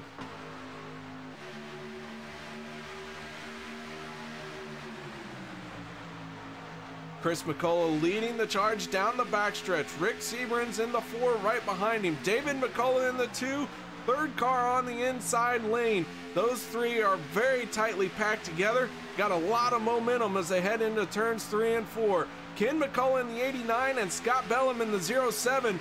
A lot of separation between those two as they're going to lose a lot of ground. That allows the 2 of David McCullough to jump up in front of them. And now Rick Seabrans thinking about it, but he is going to stay tucked in behind the 42 of Chris McCullough. But now you're going to see drivers really get aggressive. Speaking of aggressive, the 51 of Travis Elliott squeezed out the 95 of James Mayer, and James now he's trying to squeeze in front of Chase Berry, but Chase not going to allow it to happen. And Aspen Belvin in the 84, he's hooked up with his teammate in the 11, and those 2 are going to try and work together here and get a finish, as the 11 machine could use a win to advance into the next round. Got David McCullough up there, Chris McCullough, Rick Seabrans, a little bit of blinking going on there with the 42.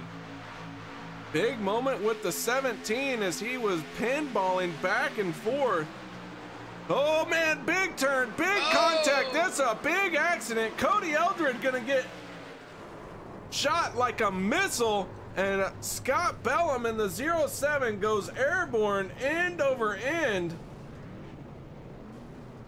As we have big junk through turns 1 and 2. A lot of cars torn up as the leaders all get together and eliminate some of their hopes of winning. Oh man. Scott Belvin went for a ride, I'll tell you what. Words just really hard to come by to describe what you see here. I believe that might have started with David McCullough in the 2 and the 89 of Ken McCullough. Whoa.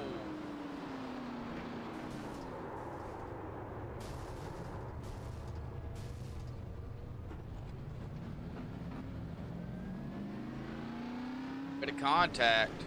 Man. Well, the 42 of Chris McCullough, he got through it cleanly, and Robert Payne in the 3, he looking a little beat up, but he got through it.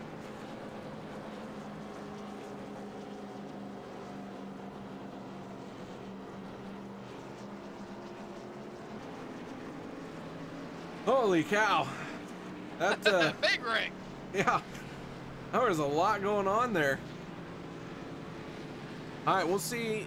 Everyone should have made their last pit stop, so the ones coming down pit road be ones trying to hammer out some damage. First taker for pit road will be the 62 of Les Levy. Cody Ober in the 8, he's gonna truck on through.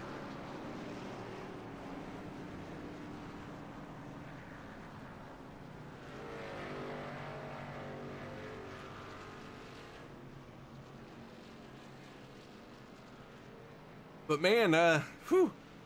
All right, we're gonna step away for just a moment. We're gonna catch our breath and reset this field for you. Nobody go anywhere. We'll be right back.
Alrighty, guys, welcome back here to the OP Racing League here at Daytona.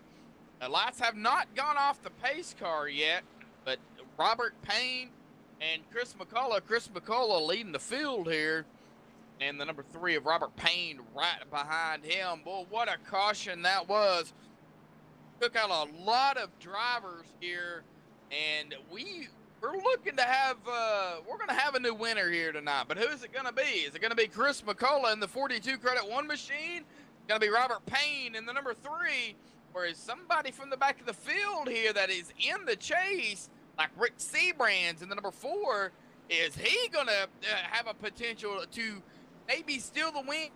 Something happens on the final lap of the race. We don't know. We've got 10 to go. Still under caution here. AR, man, that was a big mess.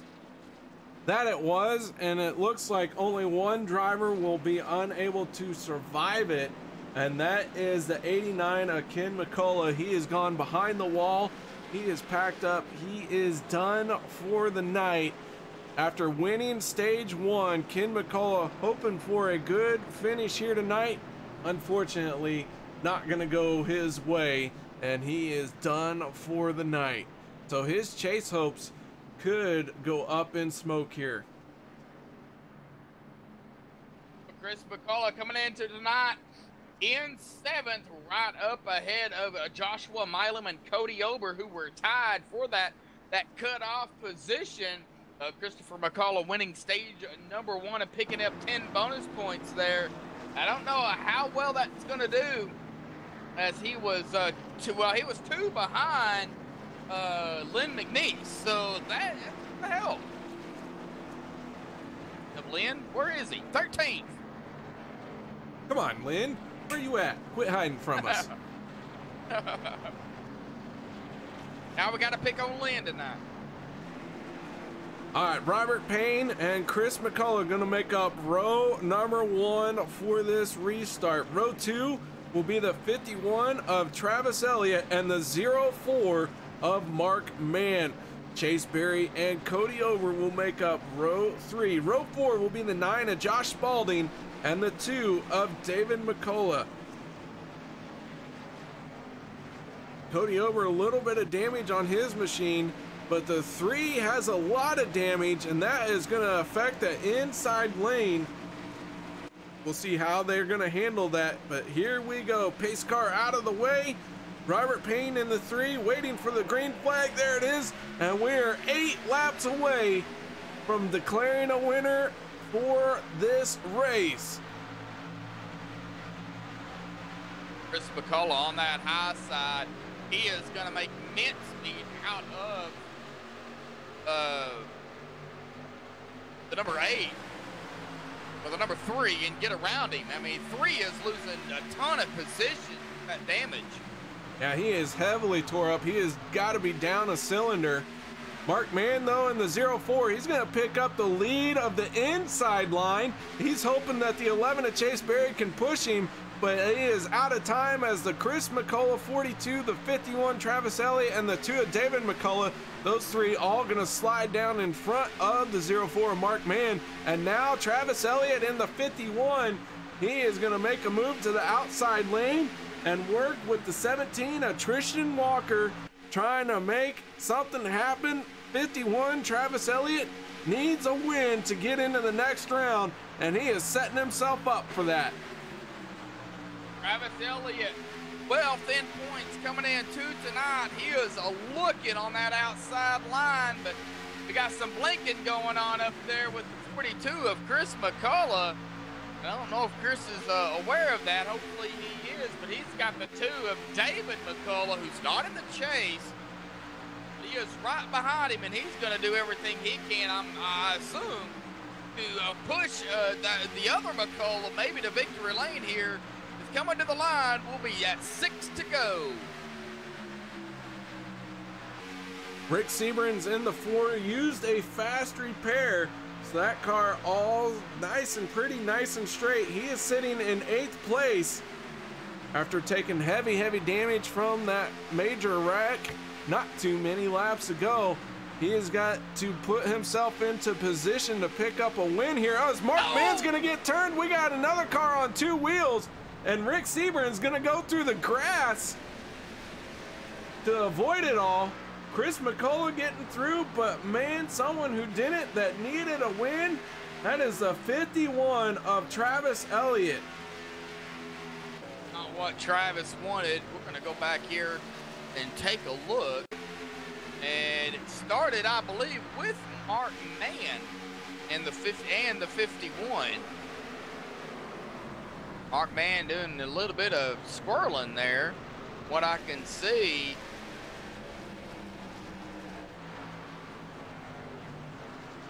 And Mark Mann goes high, and that might have started with, might have been a little bit of net code, but it ended up being the 51 getting into the 4. And then it just collected a whole bunch of other drivers right behind them. Another big stack up down the straightaway here at Daytona. We're gonna have 5 laps to go. I am not 100% sure if we're gonna see the green flag come out on this one. If we do, it'll be a 1-lap shootout. If we don't, then of course it'll end under caution. We're about to find out as well, we'll know in about 2 laps if the lights don't go out on the pace car. All right, now Chris McCullough up there in the lead. David McCullough right behind him. It looks like Travis Elliott in the 51 with heavy rear end damage is going to stay out. Looks like he's got some heavy right front damage as well. He is going to elect to stay out. Oh no, that was the 11 I was looking at. Sorry, but the 51 rear end damage. He does have some right rear damage. Yeah, the 51 able to keep motoring. That worked to his benefit. We saw Rick Seburns go through the grass and try and cleanly get through it. That 4 machine is in 5th place now. So good wreck avoidance on his part. But man, that grass is a scary place to be, but he made it work. And then Aspen Belvin, he's multiple laps down, but he's trapped up there with the leaders as he was trying to work with his teammate Chase Berry and trying to get Chase Berry into the next round. Very possibly could have done just that, as Chase is right now in 4th place. Looks like Chase Berry does have some damage as well, if I'm looking at that correctly. Yeah, we go on board with Chase Berry. The 11 has got a little bit of a wrinkle. Nothing that these pace speeds can't handle. But nobody really coming down pit road that was on the lead lap. Mark Mann in the 04. Looks like his night very well could be done. He is on pit road. But he is able to get it back rolling. So the 04 gets back out there. He has not lost a lap just yet. But heavily damaged. And how quickly your fortunes can turn here on a super speedway. Oh yeah, I mean, that's what super speedway racing is about, is, you know, if one car goes, you look and see, and all the cars just, you know, you have no reaction time unless, you know, you're several seconds back behind the pack of cars that wrecks. Your reaction time is, you know, a millisecond, and can't do nothing. Well, lights are still on the pace car with 3 laps to go. So we're about to find out next time around if the lights go out. I think we'll get a 1-lap shootout if they go out. If they do not go out next time by, I know we will not see green flag again here tonight. That's, yeah, they don't want it to end under caution. They want it to end under green flag conditions. And if they get the green flag, if they get the one to go here, and then we go a 1-lap shootout, if a wreck happens, they're still going to race to the end because a caution will not fly.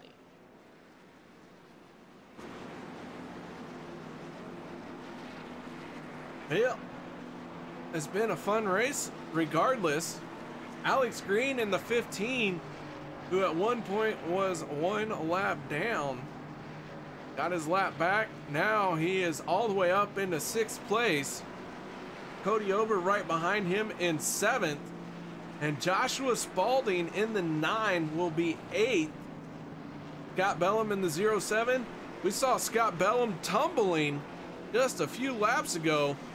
Had a fast repair in his pocket, used it, and now that 07 inside the top 10.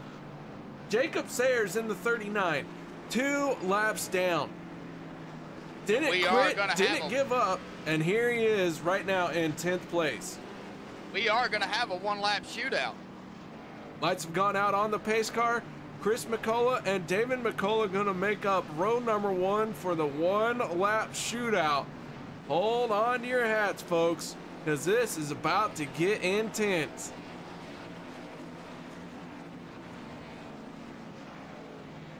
Travis Elliott in the 51, heavily damaged. The 11, damaged as well. They're in row number 2. How will this affect the 42 and the 2?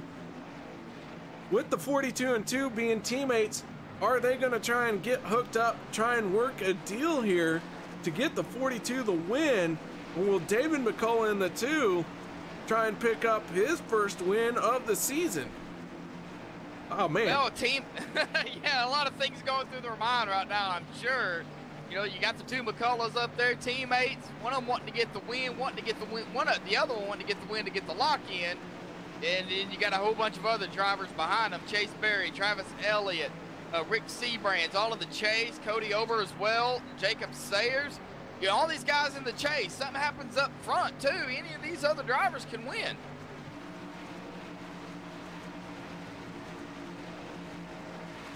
All right.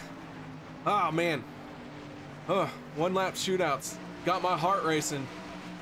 Here we go. Ford Mustang getting out of the way. David McCullough and Chris McCullough gonna lead this pack of hungry drivers for a 1-lap shootout. Here we go. Green flag is out for the final time. White flag flies, and we're already 3 wide as Les Levy did not get a good go, and he is losing spots very quickly. But up front, David McCullough in the 2 is out in front of his teammate Chris McCullough in the 42. Travis Elliott in the 51.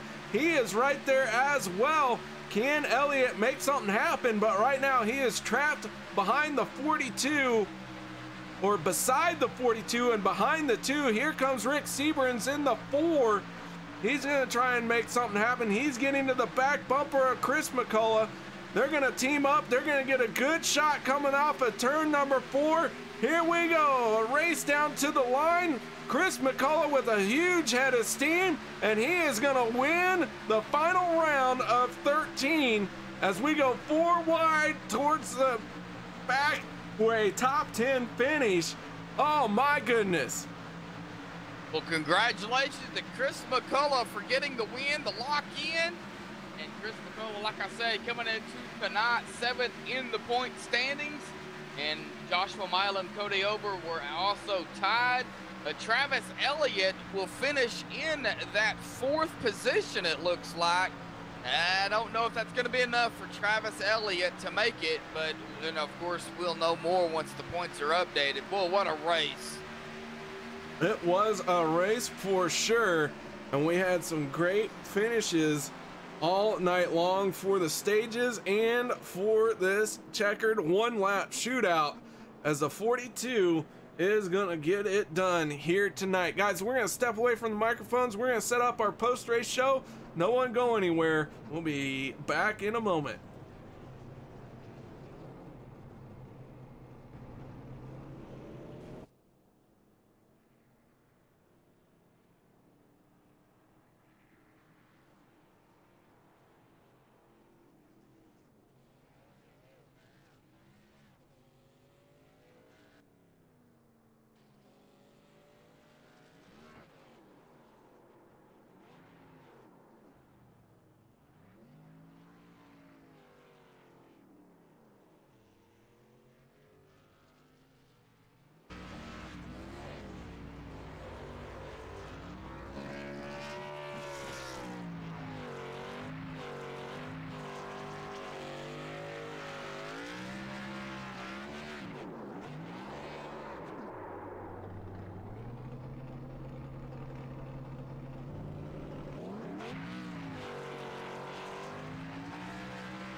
Welcome back, ladies and gentlemen, as Chris McCullough picks up the win here tonight at Daytona. Chris, congratulations on the race win, man. One lap shootout and a chase on the line, but you managed to overcome all that pressure. How you feeling here tonight? Whew, I'm exhausted. All right. I can believe that. I'm exhausted and I wasn't even driving. So Yeah, it was a rough race tonight. It was really high pressure and really tense on this bumpy track. It was a lot of hard racing. now the White Trash Racing team started off strong. Ken McCullough picked up stage win on stage number 1. And then it looked like you guys were set up once again to finish strong, but it just didn't work out that way. Cautions caught up to some of you guys, but the 42 and the 2 managed to survive and work together here. Tell us about that one lap shootout and what it took for you to hold off the field. It took a little bit of luck, and it took the 4 car giving me a shove at the end. It looked like the 11, I figured it looked like he had the better car between him and the 51 damage-wise, but the 11 just didn't push me because his teammate's the 51. And then Rick jumped up and pushed me to get me by David there at the end. It was a fun race. It was good. I gotta thank David and Kenny. I feel so bad Kenny got wrecked. He ran a good race. He did run a good race. Unfortunately, super speedways can smile at you one lap and just destroy you the next. But you survived all of that, so congratulations. Any last shout outs or thank yous? Yeah, I gotta thank my team, White Trash Racing. I gotta thank the admins and Race Control. Vega does a good job. And Alex, Cody, Robert for putting this thing on. And Cody, I made sure I called I was pitting this time. Very important to read the rules and follow them. All right, Chris McCullough in the 42. Nice job picking up the race win here, holding on for that one lap shootout and got it done. Now it's time to go to Josh Medlock, who should have our second place finisher, and that is Rick Seabrans. Yeah, Rick, you got a copy, bud? Yeah, 10-4 loud clear. Rick, man, oh man, what a run it was tonight. Very, very interesting race. Now, you grabbed the pole here tonight up a spot from last week. You're in second here tonight. But super speedway racing, it can change rather quickly.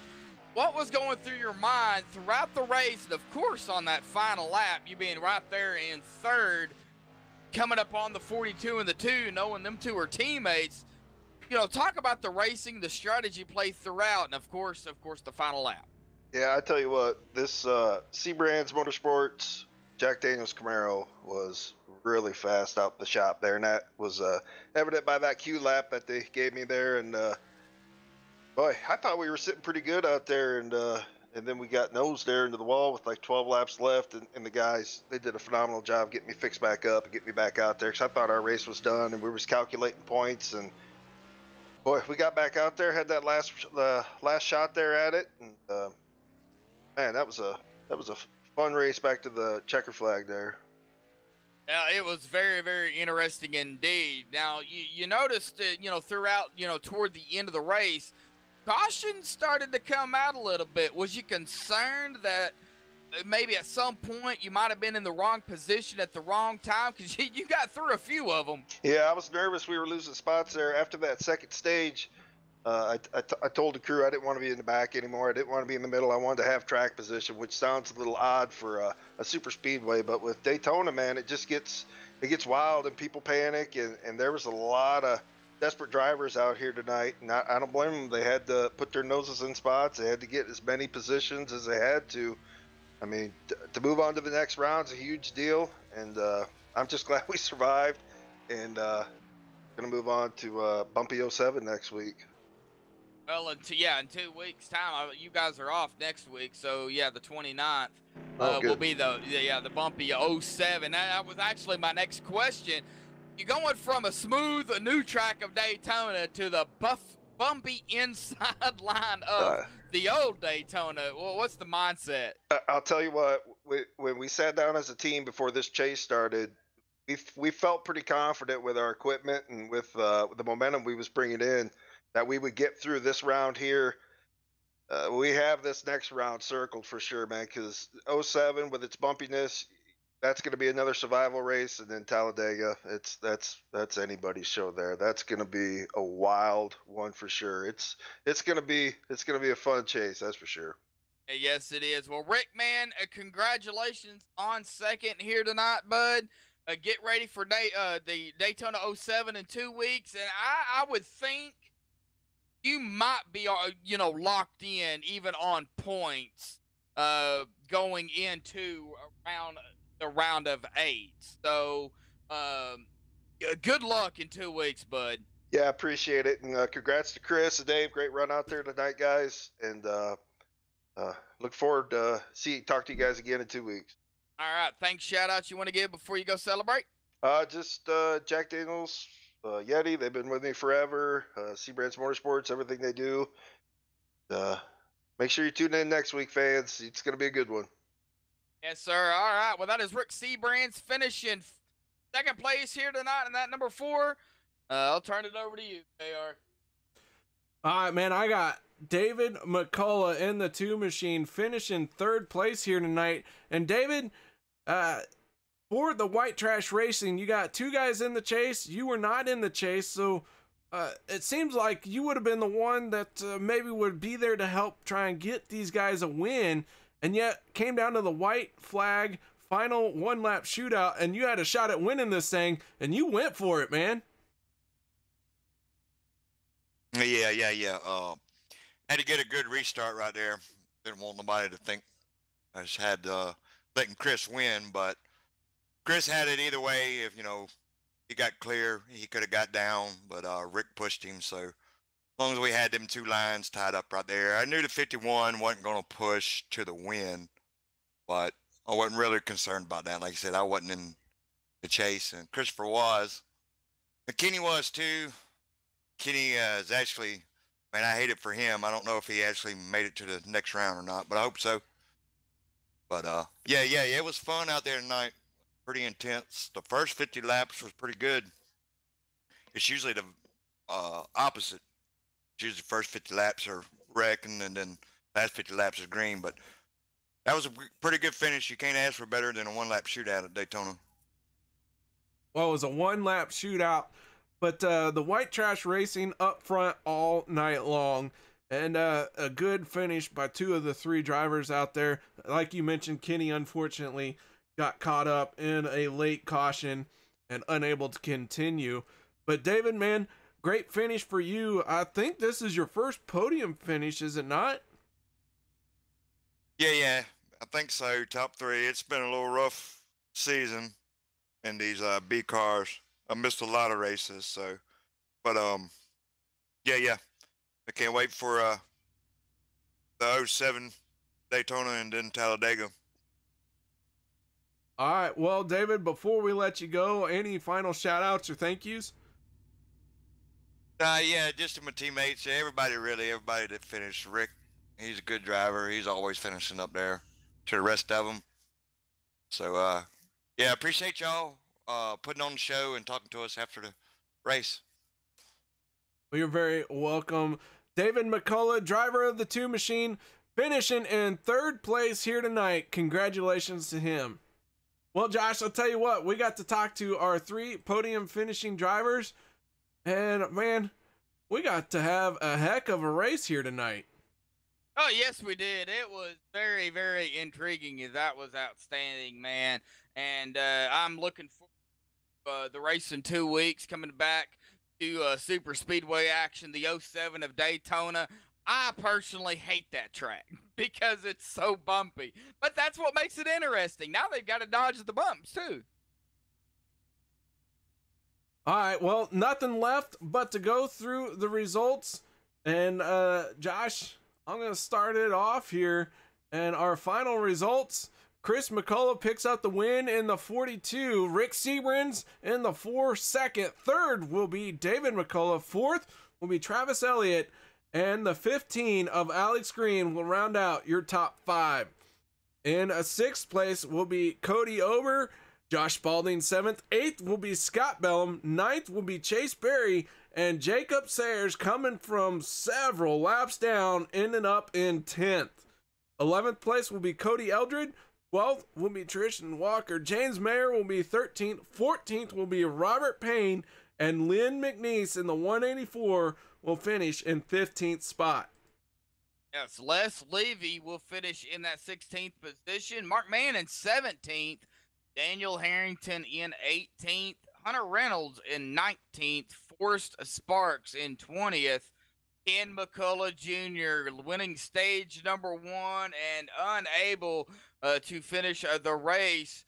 He will finish in 21st. Derek Connolly in 22nd.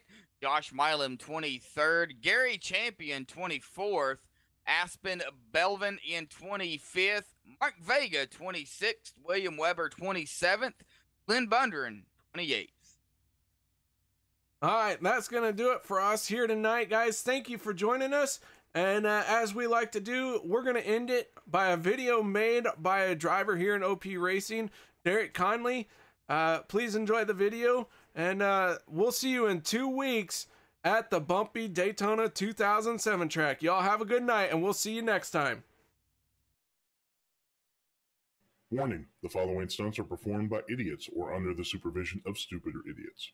If you attempt to reenact any of these idiotic stunts you will see, you will be left with idiotic scars. Enjoy.